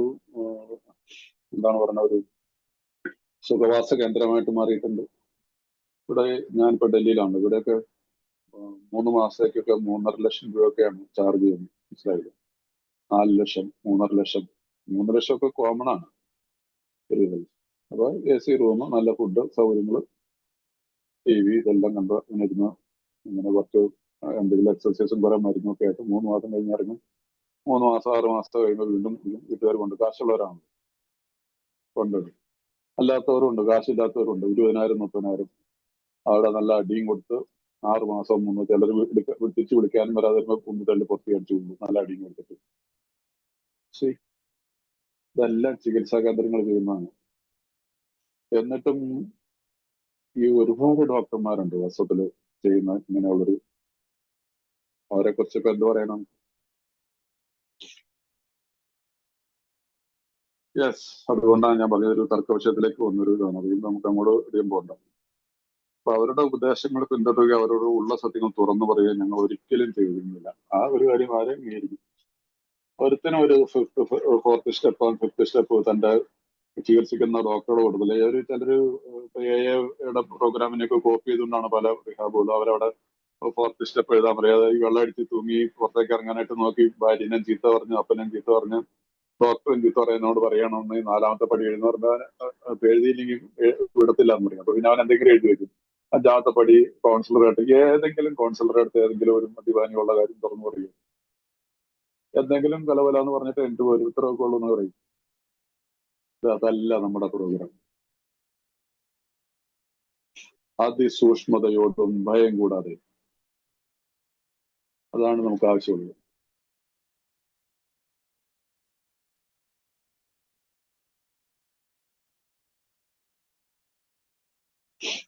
അല്ലാതെ നമ്മൾ എന്തെങ്കിലും കാണിച്ചിട്ട് വല്ല കാര്യമുണ്ടോ?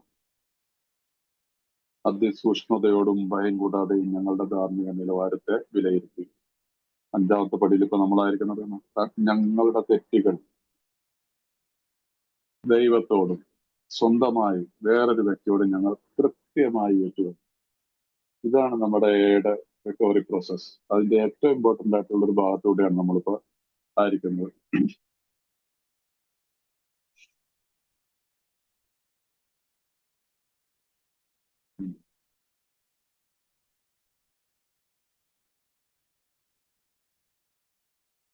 ഞങ്ങളുടെ അനുകമ്പം ഉണ്ടായിരുന്ന ഈ ആളുകളോട് സത്യസന്ധത പുലർത്താൻ ആഗ്രഹമില്ലായിരുന്നു. ഞങ്ങൾ ആരോടും സത്യസന്ധത പുലർത്തുന്നവരായിരുന്നില്ല. ഞങ്ങളുടെ അനുഗമം ഉണ്ടായിരുന്ന ഈ ആളുകളോട് സത്യം പുലർത്തുന്ന ആഗ്രഹമില്ലാതിരുന്ന ഞങ്ങൾ ആരോട് സത്യം പുലർത്തുന്നതാവില്ല. വായിച്ചു കഴിഞ്ഞാൽ ഇത്തിരി കോംപ്ലിക്കേറ്റഡ് അല്ലേ. അപ്പൊ നമ്മളോട് ഈ ഡോക്ടേഴ്സിന് അനുകമ്പയുണ്ട്, കൗൺസിലേഴ്സിനൊക്കെ ഉണ്ട്. പക്ഷെ അവരോട് സത്യം പുലർത്താൻ നമുക്കൊരിക്കലും ആഗ്രഹമില്ല. അങ്ങനെയുള്ളായിരുന്നവർ നമുക്ക് ആരോട് സത്യസന്ധത പുലർത്താൻ സാധിക്കുകയില്ല. ഈ സത്യസന്ധത എന്നുള്ളത് അതിന്റെ ഹോണസ്റ്റിയാണ് നമ്മുടെ ബേസ്. ഒന്നാമത്തെ പടിയുടെ ബേസ് എന്താണ്? ഹോണസ്റ്റിയാണ്. ആ സത്യസന്ധത നമുക്ക് ഈ പറയുന്ന ഡോക്ടർമാരോ റിഹാബിലോ ഒന്നും പോയി കിടന്നിട്ടൊന്നും നടക്കാൻ പോകണമെന്നില്ല. അങ്ങനെ ഒരു ലെങ്ത് ഓഫ് സെപ്പറേറ്റ് ഇല്ല. വളരെ റയർ ആയിട്ടാണ് കണ്ടിട്ടുള്ളത് റിഹാബിൽ പോയിട്ട് ഒക്കെ റിക്കവറിയിൽ വന്നതിന് ശേഷം. പക്ഷെ റിഹാബിൽ പോയിട്ട് അവർക്ക് മെസ്സേജ് കിട്ടിയിട്ട് തിരിച്ചേല് വന്നിട്ട് റെഗുലറായിട്ട് മീറ്റിംഗ് വന്നിട്ട് റിക്കവറിയിലുള്ള ഒരുപാട് ആളുകൾ എനിക്കറിയാം. അവരെല്ലാം പറയുന്നത് ഓക്കെ, ശരീരത്തിൽ നിന്നുള്ള വിടുതൽ അവർ മാറ്റി തന്നു. പക്ഷെ എനിക്ക് റിക്കവറി വന്നത് ഞാൻ AIL പ്രോഗ്രാം വന്നിട്ട് ഇങ്ങനെ പടികൾ പ്രാക്ടീസ് ചെയ്തതിനു ശേഷമാണ്. റിഹാബിൽ വെച്ചിട്ടും 4ാമത്തെ പടി 5ാമത്തെ പടിയൊക്കെ എഴുതിച്ചെന്ന് പറയും. അതൊന്നും ഞാൻ ചുമ്മാ പേരിന് എഴുതിയതെന്ന് പറയും. സത്യസന്ധമായിട്ട് എഴുതിയത് AIL വന്നതിന് ശേഷമാണ്. ആ ഒരു അനുഭവം കേൾക്കാൻ പറ്റും. അതുകൊണ്ട് റിഹാബുകളെ നമുക്ക് പൂർണ്ണമായിട്ട് എഴുതി തള്ളാനൊന്നും പറ്റുമൊന്നുമില്ല. അദ്ദേഹത്തിന്റെ ശരീരത്തിൽ നിന്നായാലും വിടുതൽ മാറ്റി കൊടുക്കാൻ പറ്റും. അവർക്കൊരു മെസ്സേജും കൊടുക്കും. നിങ്ങൾ പുറത്തിറങ്ങി കഴിഞ്ഞാൽ സാധാരണ ഒരു ഇതുള്ള റിഹാബ്, ചില റിഹാബുകൾ പോരെന്നും പറയുമോ നമ്മുടെ നാട്ടിലുള്ള റിഹാബുകൾ. നമ്മുടെ കോട്ടയത്തൊക്കെ ഉള്ള ചില റിഹാബുകൾ, പാലയിലൊക്കെ ഉള്ള, പാലയിൽ എനിക്കറിയത്തില്ല, കോട്ടയത്തുള്ള 1-2 റിഹാബുകൾ എനിക്കറിയാം. അവർ പറയും നിങ്ങളെ മീറ്റിംഗിലേക്ക് പോയേക്കരുതെന്ന്. എന്നാ അവർ പറയും പോയിട്ട് നീ കൂടുതലോ പ്രശ്നങ്ങളിലേക്ക് പോകുള്ളെന്ന് പറയും. സോ അത് അങ്ങനെ ഒരു കഥയുണ്ട്. അതങ്ങനെ കിടക്കട്ടെ. അപ്പൊ അതുകൊണ്ട് നമുക്ക് ഈ ഒരു കാര്യമുള്ളൂ. സത്യം ആർക്കോ കോട്ടുക വരുന്നുണ്ട്. ഞാൻ മ്യൂട്ട് ചെയ്തോളാം. സാർ പറഞ്ഞു. സോ അതുകൊണ്ട് നമുക്ക് ഇതിനകത്ത് വലിയ തർക്കവിതർക്കങ്ങളിലേക്ക് പോകാതിരിക്കുക. എനിക്ക് എന്താണ് വേണ്ടെന്നുള്ള അവരൊരു തീരുമാനിക്കുക. നമുക്ക് ഈ ലോകത്തൊന്നും എല്ലാവർക്കും സഹായിക്കാം, തിരുത്താനും നമുക്ക് സാധിക്കത്തില്ല. നമ്മൾ പ്രാർത്ഥിക്കുന്നതല്ലേ എനിക്കെന്ത് മാറ്റാൻ പറ്റും എന്നുള്ളതിനെ അതിനാണ് ഞാൻ വർക്ക് ചെയ്യേണ്ടത്. അത് ആ കറേജ് ഈ ആൽക്കഹോളിക്സ് അനോണിമസ് നമുക്ക് വരും. പക്ഷെ കുറച്ച് ഫാക്ടുകൾ ഞാൻ ഇങ്ങനെ എന്റെ അനുഭവത്തിന്റെ ഇതിൽ പറഞ്ഞെന്നുള്ളൂ. നിങ്ങൾക്കത് അഡ്മിറ്റ് ചെയ്യാൻ പറ്റുന്നവർക്ക് അഡ്മിറ്റ് ചെയ്യാം. അപ്പൊ അതുകൊണ്ട് ഈ ലോകത്ത് സന്തോഷത്തോടെ ദീർഘകാലം ജീവിക്കണമെന്നുണ്ടെങ്കിൽ ഞങ്ങൾ പൂർണ്ണമായും സത്യസന്ധരായിക്കൊണ്ട് എഗെയിൻ ആൻഡ് എഗെയിൻ 1ാമത്തെ പടി മുതൽ നമ്മളോട് പറയുന്നത് you have to be honest. സ്വാഭാവികമായും ഞങ്ങളുടെ ശരിയായും ഞങ്ങളുടെ പ്രിയങ്കരവും തികച്ചും സ്വകാര്യമായ പടി അനുഷ്ഠിക്കേണ്ട ആളെയോ ആളുകളെയോ തിരഞ്ഞെടുക്കുന്നതിന് മുമ്പ് ഞങ്ങൾ വളരെയേറെ ആലോചിക്കുന്നു. കുമ്പസാരവും മറ്റും അനുശാസിക്കുന്ന മതവാദത്തിൽപ്പെട്ട ആളുകളാണെങ്കിൽ മതവാദത്തിൽപ്പെട്ട ഞങ്ങളുടെ കൂട്ടത്തിലെ ആളുകൾ അപ്രകാരം കുമ്പസാരം സ്വീകരിക്കുന്നതിന് ശരിയാമണ്ണം ചുമതലപ്പെട്ടിരുന്ന അധികാരിയുടെ അടുത്തിലേക്ക് പോകാൻ ആഗ്രഹിക്കുന്നു. ഞങ്ങൾക്ക് മതപരമായ യാതൊരു ബന്ധങ്ങളും ഇല്ലെങ്കിലും സുസ്ഥാപിതമായ ഒരു മതം നിയോഗിച്ചിട്ടുള്ള ആരുടെയെങ്കിലും അടുത്ത് ഞാൻ സംസാരിക്കുന്നത് ഞങ്ങളെ സംബന്ധിച്ചോളം നല്ല കാര്യമായിരിക്കും. അപ്രകാരമുള്ള ഒരാൾ ഞങ്ങളുടെ പ്രശ്നങ്ങൾ കാണാനും മനസ്സിലാക്കാനും പെട്ടെന്ന് കഴിവുള്ള ഒരാളെന്ന് മിക്കപ്പോഴും മനസ്സിലാക്കാവുന്നേ ഉള്ളൂ. ചിലപ്പോഴൊക്കെ അമിതമധ്യാനാസക്തരെ സംബന്ധിച്ച് മനസ്സിലാക്കാൻ പറ്റാത്ത ആളുകളുമായും കണ്ടുമുട്ടാൻ തീർച്ചയായും നിങ്ങൾക്ക് ഇടയാറാറുണ്ട്. അപ്പൊ ഇവിടെ ഈ നമ്മൾ നല്ലൊരു 4ാമത്തെ പടി എഴുതിയതിനു ശേഷം കാരണം അതിനകത്താണ് പറയുന്നത് ഈ ലോകത്ത് നമുക്ക് ജീവിച്ചിരിക്കണമെങ്കിൽ സത്യസന്ധമാണ്. ആ സത്യസന്ധത എന്നാണ് ഭയം കൂടാതെ അതിസൂക്ഷ്മതയും കൂടിയിട്ടുള്ള നമ്മുടെ 4th സ്റ്റെപ്പാണ്. ആ 4th സ്റ്റെപ്പ് ചെയ്ത് കഴിഞ്ഞാൽ നമുക്ക് 5ാമത്തെ പടിയിൽ എങ്ങനെയൊക്കെ അതിനുള്ളൊരു 1-2 ഓപ്ഷൻസ് പറയുന്നുണ്ട്. അതുകൊണ്ടാണ് ഏതെങ്കിലും മതവിഭാഗത്തിൽപ്പെട്ടത് ക്രിസ്ത്യൻസിനെ സംബന്ധിച്ചുള്ളവർക്ക് കുമ്പസാരം എന്നുള്ളൊരു സംഭവമാണ്. ഞാനൊക്കെ കുമ്പസാരിച്ചിരിക്കുന്നു പറഞ്ഞാൽ ഞാനും കുമ്പസാരിക്കും. എന്ന് കുമ്പസാരിക്കാമെന്നുള്ളൊരു മാൻഡാറ്ററിയാണ്. എല്ലാ വർഷവും കുമ്പസാരിച്ചിട്ടുണ്ടാവില്ല എന്ന് തോന്നുന്നു, എന്നാലും കുമ്പസാരിക്കണം. അപ്പൊ ആ കുമ്പസാരത്തിന് എന്താ കളവ് പറഞ്ഞിട്ടുണ്ടോ, നുണ പറഞ്ഞിട്ടുണ്ടായിരിക്കും, അത് പറഞ്ഞിട്ട് ഒരു 3 മിനിറ്റിൽ അച്ഛൻ്റെ മുമ്പിൽ പോയിരുന്നു മുട്ടിക്കുത്തിയിരുന്നത്. കത്തോലിക്കർക്കാണെങ്കിൽ ഒരു കുമ്പസാരക്കൂട്ടിൽ അച്ഛൻ ഇരിക്കണം, പുറത്ത് ഇരുന്നിട്ട് ചെവിയില് പറഞ്ഞുകൊണ്ടിരിക്കുന്നത്. അങ്ങനെയാണ്. ഞാൻ കത്തോലിക്കലല്ല, മറ്റേ ഓർത്തഡോക്സ് ഇതിനകത്ത് തോന്നുന്നു. അപ്പൊ ഞങ്ങൾക്ക് നേരിട്ട് അച്ഛൻ്റെ മുഖത്തോട് നോക്കി പറയണം, തറയിൽ മുട്ടുകുത്തിയിരുന്നിട്ട്. എന്ത് വെറും പ്രശ്നമല്ലേ, എന്തെങ്കിലും ഇതാണ്. അപ്പൊ നമുക്ക് ഇവിടെ അങ്ങനെയുള്ള ഒരു ഉൾക്കൊള്ളുന്ന നമുക്ക് ചില മതത്തില്, എല്ലാ മതത്തിലും കുറച്ച് നമുക്ക് ചില വ്യക്തികളെ വ്യത്യസ്തരായിട്ടുള്ള ചില പുരോഹിത വർഗത്തെ കാണാൻ പറ്റും. അവരുമായിട്ട് നമുക്കൊരു ബന്ധമുണ്ടെങ്കിൽ നമുക്ക് അവരോട് പറയാം, ഞാനിങ്ങനെ ഒരു കാര്യം ചെയ്യുന്നുണ്ട് ഈ പടിയുടെ. അത് നമ്മുടെ അദ്ദേഹത്തിൽ നിന്ന് പുറത്തു പോകില്ല എന്ന് നമുക്കൊരു വിശ്വാസമുള്ള ആളാണെങ്കിൽ തീർച്ചയായിട്ടും അങ്ങനെയുള്ളവരെ സമീപിക്കുക. അത് ഏത് മതത്തിലാണെങ്കിലും, ഹിന്ദു മതത്തിലാണെങ്കിലും നമുക്ക് അങ്ങനെയുള്ള ആളുകളെ കാണാൻ കഴിയും. ഞാൻ പറഞ്ഞല്ലോ, 4th സ്റ്റെപ്പ് എഴുതി കഴിയുമ്പോൾ നിങ്ങൾക്ക് 5ാമത്തെ പടി ചെയ്യാനുള്ള ആള് നിങ്ങളുടെ മുമ്പിൽ ഉണ്ടായിരിക്കും. അത് ഏത് മതത്തിൽ, ഇസ്ലാമിലുള്ളവരാണെങ്കിലും നല്ല നല്ല മൗലവിമാരും ഉസ്താദുമാരൊക്കെ ഇല്ലേ, ശരിക്കും ചിലർക്ക് ഈ പ്രോഗ്രാമിനെ കുറിച്ച് പോലും അറിവുണ്ടായിരിക്കും. അല്ലെങ്കിൽ ഈ ബുക്ക് ഒന്ന് കൊടുത്തിട്ട് ഇതിന്റെ ആ 4-5 പടിയുടെ ഭാവം ഒന്ന് വായിച്ച് മനസ്സിലാക്കി പറഞ്ഞാൽ അവർക്ക് സന്തോഷമായിരിക്കുള്ളൂ. നമ്മൾ മിക്കവാറും കാര്യങ്ങളിൽ ഇന്നത്തെ അതൊക്കെ ഈ ബുക്ക് എഴുതുമ്പോൾ ഉള്ളൊരു 100 പേരുള്ള ഒരു കാലത്ത് എഴുതിയ ഒരു സംഭവം എന്നത് ഓർക്കണം. അന്ന് ഈ 100 പേരേ ഉള്ളൂ. ആ 100 പേരെ സംബന്ധിച്ചോളം ഒരു ആളുകളെ കണ്ടെത്താൻ. അപ്പൊ അതുകൊണ്ട് നമ്മളുടെ ഇതിനോടൊപ്പം പാർട്ടിലായിട്ടുണ്ടായിരുന്ന അതിനകത്തുണ്ടാകുന്ന പലരും ഓക്സ്ഫോർഡ് ഗ്രൂപ്പിൽ നിന്നൊക്കെ വന്നവരാണ്. അപ്പൊ അതുകൊണ്ട് ആ മതത്തില് അധിഷ്ഠിതമായിട്ടുള്ള ആളുകളെയൊക്കെ പറയുന്നുള്ളൂ. പിന്നീട് ഇപ്പൊ അങ്ങനെയല്ലല്ലോ ഇന്ന് ലക്ഷക്കണക്കിന് അംഗങ്ങളായി ഈ ഗ്രൂപ്പിൽ തന്നെ ഇപ്പൊ ഇത്രയും പേര് ഇരിപ്പില്ലേ. അപ്പൊ ഇവിടെ നമുക്ക് അതിനൊരാളെ നമുക്ക് AIL തന്നെ കണ്ടെത്താൻ നമുക്ക് സാധിക്കും. അതുകൊണ്ട് ഇതിന് അങ്ങനെ ഒരു വശം കൂടി ഉണ്ട്. അതുകൊണ്ടാണ്. പക്ഷെ അത് ഇങ്ങനെ എടുത്താലും കുഴപ്പമില്ല. മതത്തിൽ അധിഷ്ഠിതമായിട്ടുള്ള ആളുകളെ നമുക്ക് കണ്ടെത്താൻ സാധിക്കും. ഇനി അടുത്തത്, ഞങ്ങൾക്ക് അതിന് പറ്റിയില്ലെങ്കിലോ അഥവാ ഞങ്ങൾ അത് ചെയ്യാൻ പറ്റാത്ത നിലയിലാണെങ്കിലോ ഞങ്ങൾ മിതഭാഷയും സഹൃദയമായ ഒരു സുഹൃത്തിന്റെ സൗഹൃദം നേടുന്നു. ഒരുപക്ഷെ ചിലപ്പോൾ ഞങ്ങളുടെ ഡോക്ടറോ മനഃശാസ്ത്രജ്ഞനായിരിക്കാം മനുഷ്യൻ. അത് ഞങ്ങളുടെ കുടുംബാംഗങ്ങൾപ്പെട്ട ആരെങ്കിലും ഒരാളാകാം. പക്ഷെ അവരെ വ്രണപ്പെടുത്തുന്ന തരത്തിലുള്ളത് അസുസൂക്ഷ്മമാക്കുന്ന രീതിയിലുള്ള ഒരു കാര്യവും ഭാര്യമാരോടും മാതാപിതാക്കളോടും വെളിപ്പെടുത്തരുത്. മറ്റൊരു വ്യക്തിയെ കഷ്ടപ്പെടുത്തിക്കൊണ്ട് നമ്മുടെ തൊലി രക്ഷിക്കാൻ നമുക്ക് അവകാശമില്ല. ഞങ്ങളുടെ കഥയിലെ അത്തരം ഭാഗങ്ങൾ അത് മനസ്സിലാക്കാൻ പറ്റുന്നതും എന്നാൽ അത് ഒട്ടും ബാധിക്കാത്തവരുമായ ഒരാളോട് പറയുന്നു. നാം നമ്മളോട് കാഠിന്യമുള്ളവരായിരിക്കും, മറ്റുള്ളവരോട് പരിഗണനയുള്ളവരായിരിക്കും ചെയ്യുക എന്നാണ് ഇതിന്റെ നിയമം. ഇതൊക്കെ ഞാൻ പറഞ്ഞില്ലേ, ആ കാര്യം തന്നെയാണ് ഇതിനകത്തുള്ളത്. അതാണ് അന്ന് ഈ ബുക്ക് എഴുതുമ്പോൾ ഇത്രയും പേരേ ഉള്ളൂ, മനസ്സിലായില്ലേ. 100 പേരെ ഉള്ളപ്പോഴാണ് ഈ 4th സ്റ്റെപ്പിന്റെ. അപ്പൊ അതുകൊണ്ട്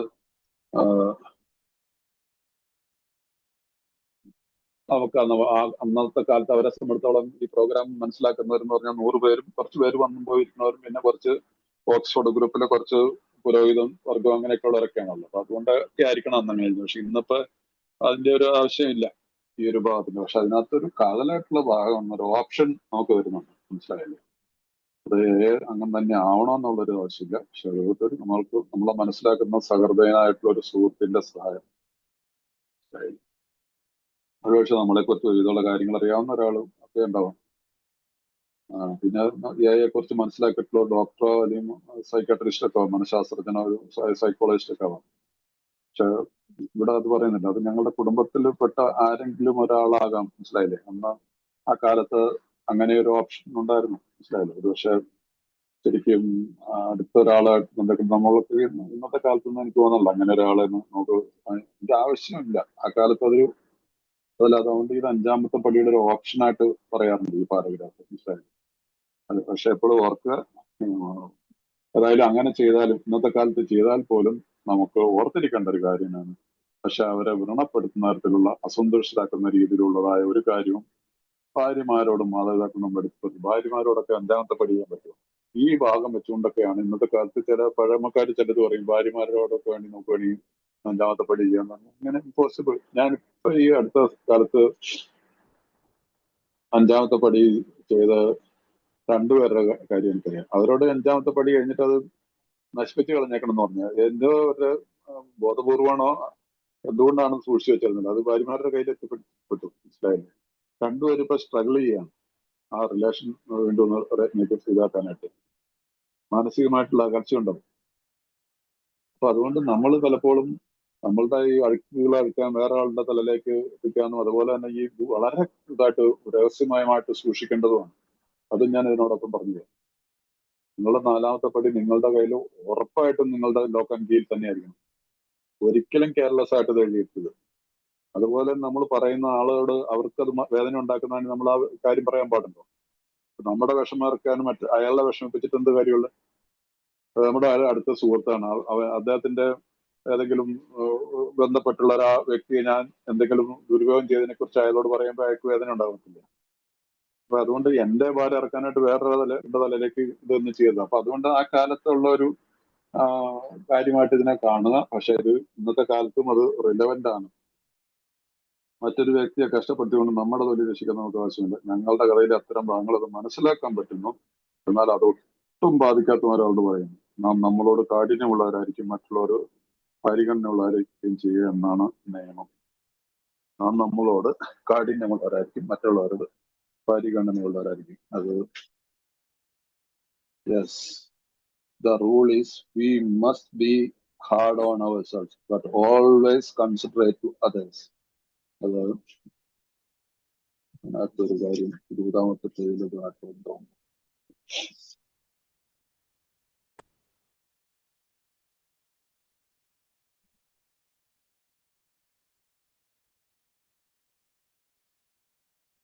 As our very lives as ex-problem drinkers depend upon our constant thought of others and how we may help meet their needs.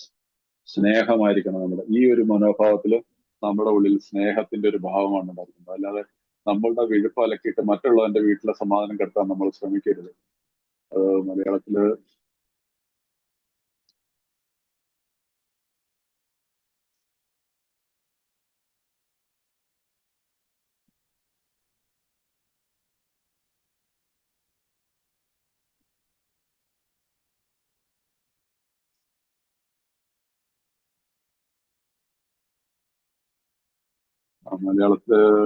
തന്നിട്ടത് ഏതായാലും എനിക്കത് മനസ്സിലാക്കാവുന്ന ഒരു സിമ്പിൾ ഇംഗ്ലീഷ് ആണല്ലോ, ഒരു സിമ്പിൾ ഇംഗ്ലീഷ് ആണല്ലോ. അപ്പൊ അത് മനസ്സിലാക്കുക.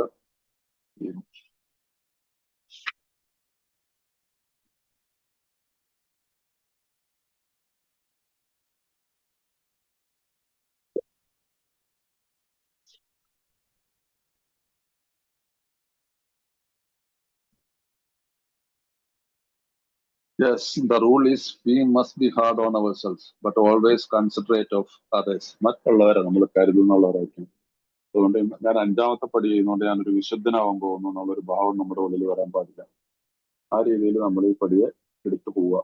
അപ്പൊ ഞാൻ ഇന്നിവിടെ നിർത്തുന്നു. ഇനു നിങ്ങൾ എന്നെ കേട്ടിരുന്നതിന് ഒത്തിരി സന്തോഷം. നിങ്ങൾ വന്നതിൽ സന്തോഷമുണ്ട്. ആർക്കെങ്കിലും എന്തെങ്കിലും ചോദ്യങ്ങളോ നിങ്ങളുടെ അനുഭവങ്ങളോ ഇതിനകത്ത് പറയാൻ പറയാം. Thank you very much. Thank you Thampi sir, thank you very much. നമുക്ക് 20 മിനിറ്റോടെ ഉണ്ട്. നിങ്ങൾക്ക് ഈ കാര്യങ്ങളിൽ എന്തെങ്കിലും സംശയം എടുക്കുക. തമ്പി സാറ്, ഈ അതിനും ബിഗ് ബുക്കിലോ പടികളിലോ പറഞ്ഞേക്കണ നമ്മുടെ തോടില് കുരിശിറക്കാൻ, ഭാരം ഇറക്കാൻ മറ്റുള്ളവന്റെ തോടില് കുരിശ് കയറ്റിടണോ, അങ്ങനെയുണ്ടല്ലേ? കൃത്യമായിട്ട് അങ്ങനെയാണെന്ന് എനിക്ക് ഓർമ്മ വരുന്നില്ല. പിന്നെ നമ്മുടെ ഓക്കെ, അങ്ങനെ എന്തോ വായിക്കണം എനിക്ക്. നമ്മുടെ തോടില് കുരിശ് മറ്റുള്ളവന്റെ തോടില് ഏറ്റരുന്നു നമ്മൾ പടികൾ ചെയ്യുമ്പോ. ഞാനിപ്പോ പറയാം, നോക്കിട്ട് പറയാം. അടുത്ത സംശയമുള്ളവർ മുമ്പിട്ട് വരാട്ടോ, ചോദിക്കുക. നിങ്ങൾക്ക് പടികൾ ചെയ്തുകൊണ്ടിരിക്കുന്നവരും ചെയ്യാൻ പോകുന്നവരും നിങ്ങളുടെ മനസ്സിലുള്ള കാര്യങ്ങൾ കൃത്യമായിട്ട് നിങ്ങളെ അകറ്റുന്ന കാര്യങ്ങൾ ഉണ്ടെങ്കിൽ സംസ്ഥാനോട് ചോദിക്കുക, അല്ലെങ്കിൽ സംസ്ഥാന നമ്പർ വരാവുന്നതാണ്. ഇപ്പോൾ ഇവിടെ വെച്ച് ചോദിക്കാവുന്ന കാര്യങ്ങൾ ഇപ്പൊ ചോദിക്കാവുന്നതാണ്.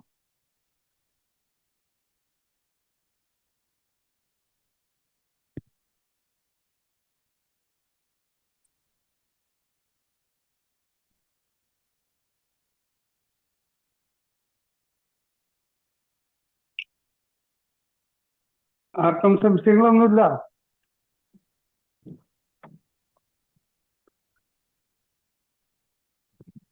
ആരും മൈക്ക് അൺമ്യൂട്ട് ചെയ്തിട്ടുണ്ട്, മുമ്പിട്ട് വരാം.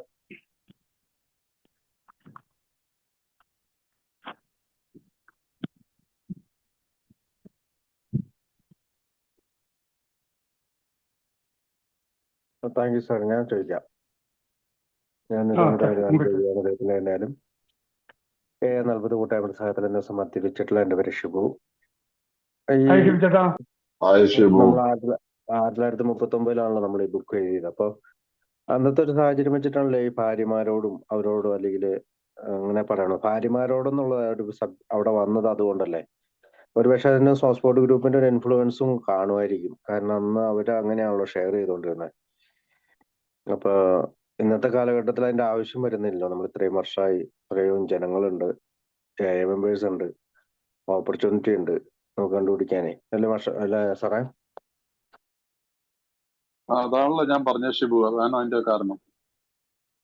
അന്ന് 100 പേരുള്ളപ്പോൾ, ഈ ബുക്ക് എഴുതുമ്പോൾ 100 പേരുള്ള, ആ 100 പേരുള്ളപ്പോ അവർക്ക് ഒന്ന് 5ാമത്തെ പടി ചെയ്യാനായിട്ടൊക്കെ ഇങ്ങനെയൊക്കെയുള്ള സാഹചര്യം. ഒരാളുടെ ഇപ്പൊ സ്വന്തം ഭാര്യയോട് നല്ലതല്ല, ഭാര്യമാരോടെന്ന് പറഞ്ഞിട്ടുണ്ടെങ്കിൽ വേറൊരു വലിയ ലേഡി മെമ്പേഴ്സ് ഒന്നും ഇല്ലെങ്കിലും അതിനകത്തൊക്കെ ആ കാലത്ത് കുറച്ചുകൂടെയൊക്കെ ഡീസൻസി ഉണ്ടായിരുന്നു അവർക്ക്. ഇപ്പൊ നമുക്കിപ്പോ ഇന്നത്തെ കാലത്ത് ഒരു ഗ്രൂപ്പില് ലേഡീസ് നമ്മൾ വന്ന് മീറ്റിംഗിൽ ഇരിക്കാൻ തന്നെ ബുദ്ധിമുട്ടായിട്ടുള്ള ഒരു കാലം മാറിയിരിക്കുന്നു, മനസ്സിലായില്ല. ഓക്സ്ഫോർഡ് ഗ്രൂപ്പിലൊക്കെ ഉള്ള ആ കാലത്തൊക്കെ എന്ന് പറഞ്ഞാൽ കുറച്ചുകൂടെ ഒരു ഡീസൻസി ഉള്ള കാലം, അതിനൊരു പവിത്രതയോട് കൂടിയൊക്കെ കണ്ടിരുന്നു, മനസ്സിലായില്ല.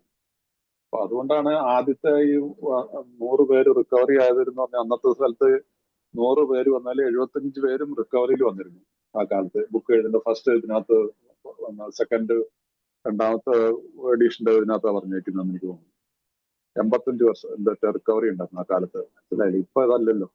അങ്ങനെയൊക്കെയുള്ളൊരു വ്യത്യാസമുണ്ട്. ഇന്നത്തെ കാലത്തെ മനോഭാവം അല്ല ആൾക്കാരുടെ അന്നത്തെ. അന്നോ അതിനൊരു തീർച്ചയായിട്ടും ഒരു സ്പിരിച്വൽ ആയിട്ടുള്ളതുണ്ട്. അപ്പൊ ഒരു ഇത്തിരി പ്രായം കൂടിയിട്ട് ഒരു അമ്മച്ചിയാണെങ്കിൽ ആ അമ്മച്ചിയുടെ അടുത്ത് വേണമെങ്കിൽ ഒരു മകനെ പോലെ വേണമെങ്കിൽ തന്റെ തെറ്റുകളൊക്കെ ഏറ്റു പറയാനായിട്ടൊക്കെ അന്ന് സാധിക്കുമായിരുന്നായിരിക്കും. അപ്പോൾ ഒരാളുടെ ഭാര്യയാണല്ലോ, പക്ഷെ അവരുടെ കുടുംബത്തെ ബാധിക്കാതെ അവരെ വ്രണപ്പെടുത്തുന്ന രീതിയിൽ നമ്മൾ ഉപയോഗിക്കുന്നത്. അതൊക്കെയാണ് അവർ അന്നത്തെ കാലത്ത് ഉദ്ദേശിക്കുന്നത്. ഇന്നത്തെ കാലത്ത് അതൊന്നും സാധ്യമല്ലല്ലോ. ഇന്നിപ്പോ ആണുങ്ങളോട് പറയാൻ തന്നെ ആൾക്കാർക്ക് പേടിയാണ്, പിന്നെ പെണ്ണുങ്ങളോട് പറഞ്ഞോടെ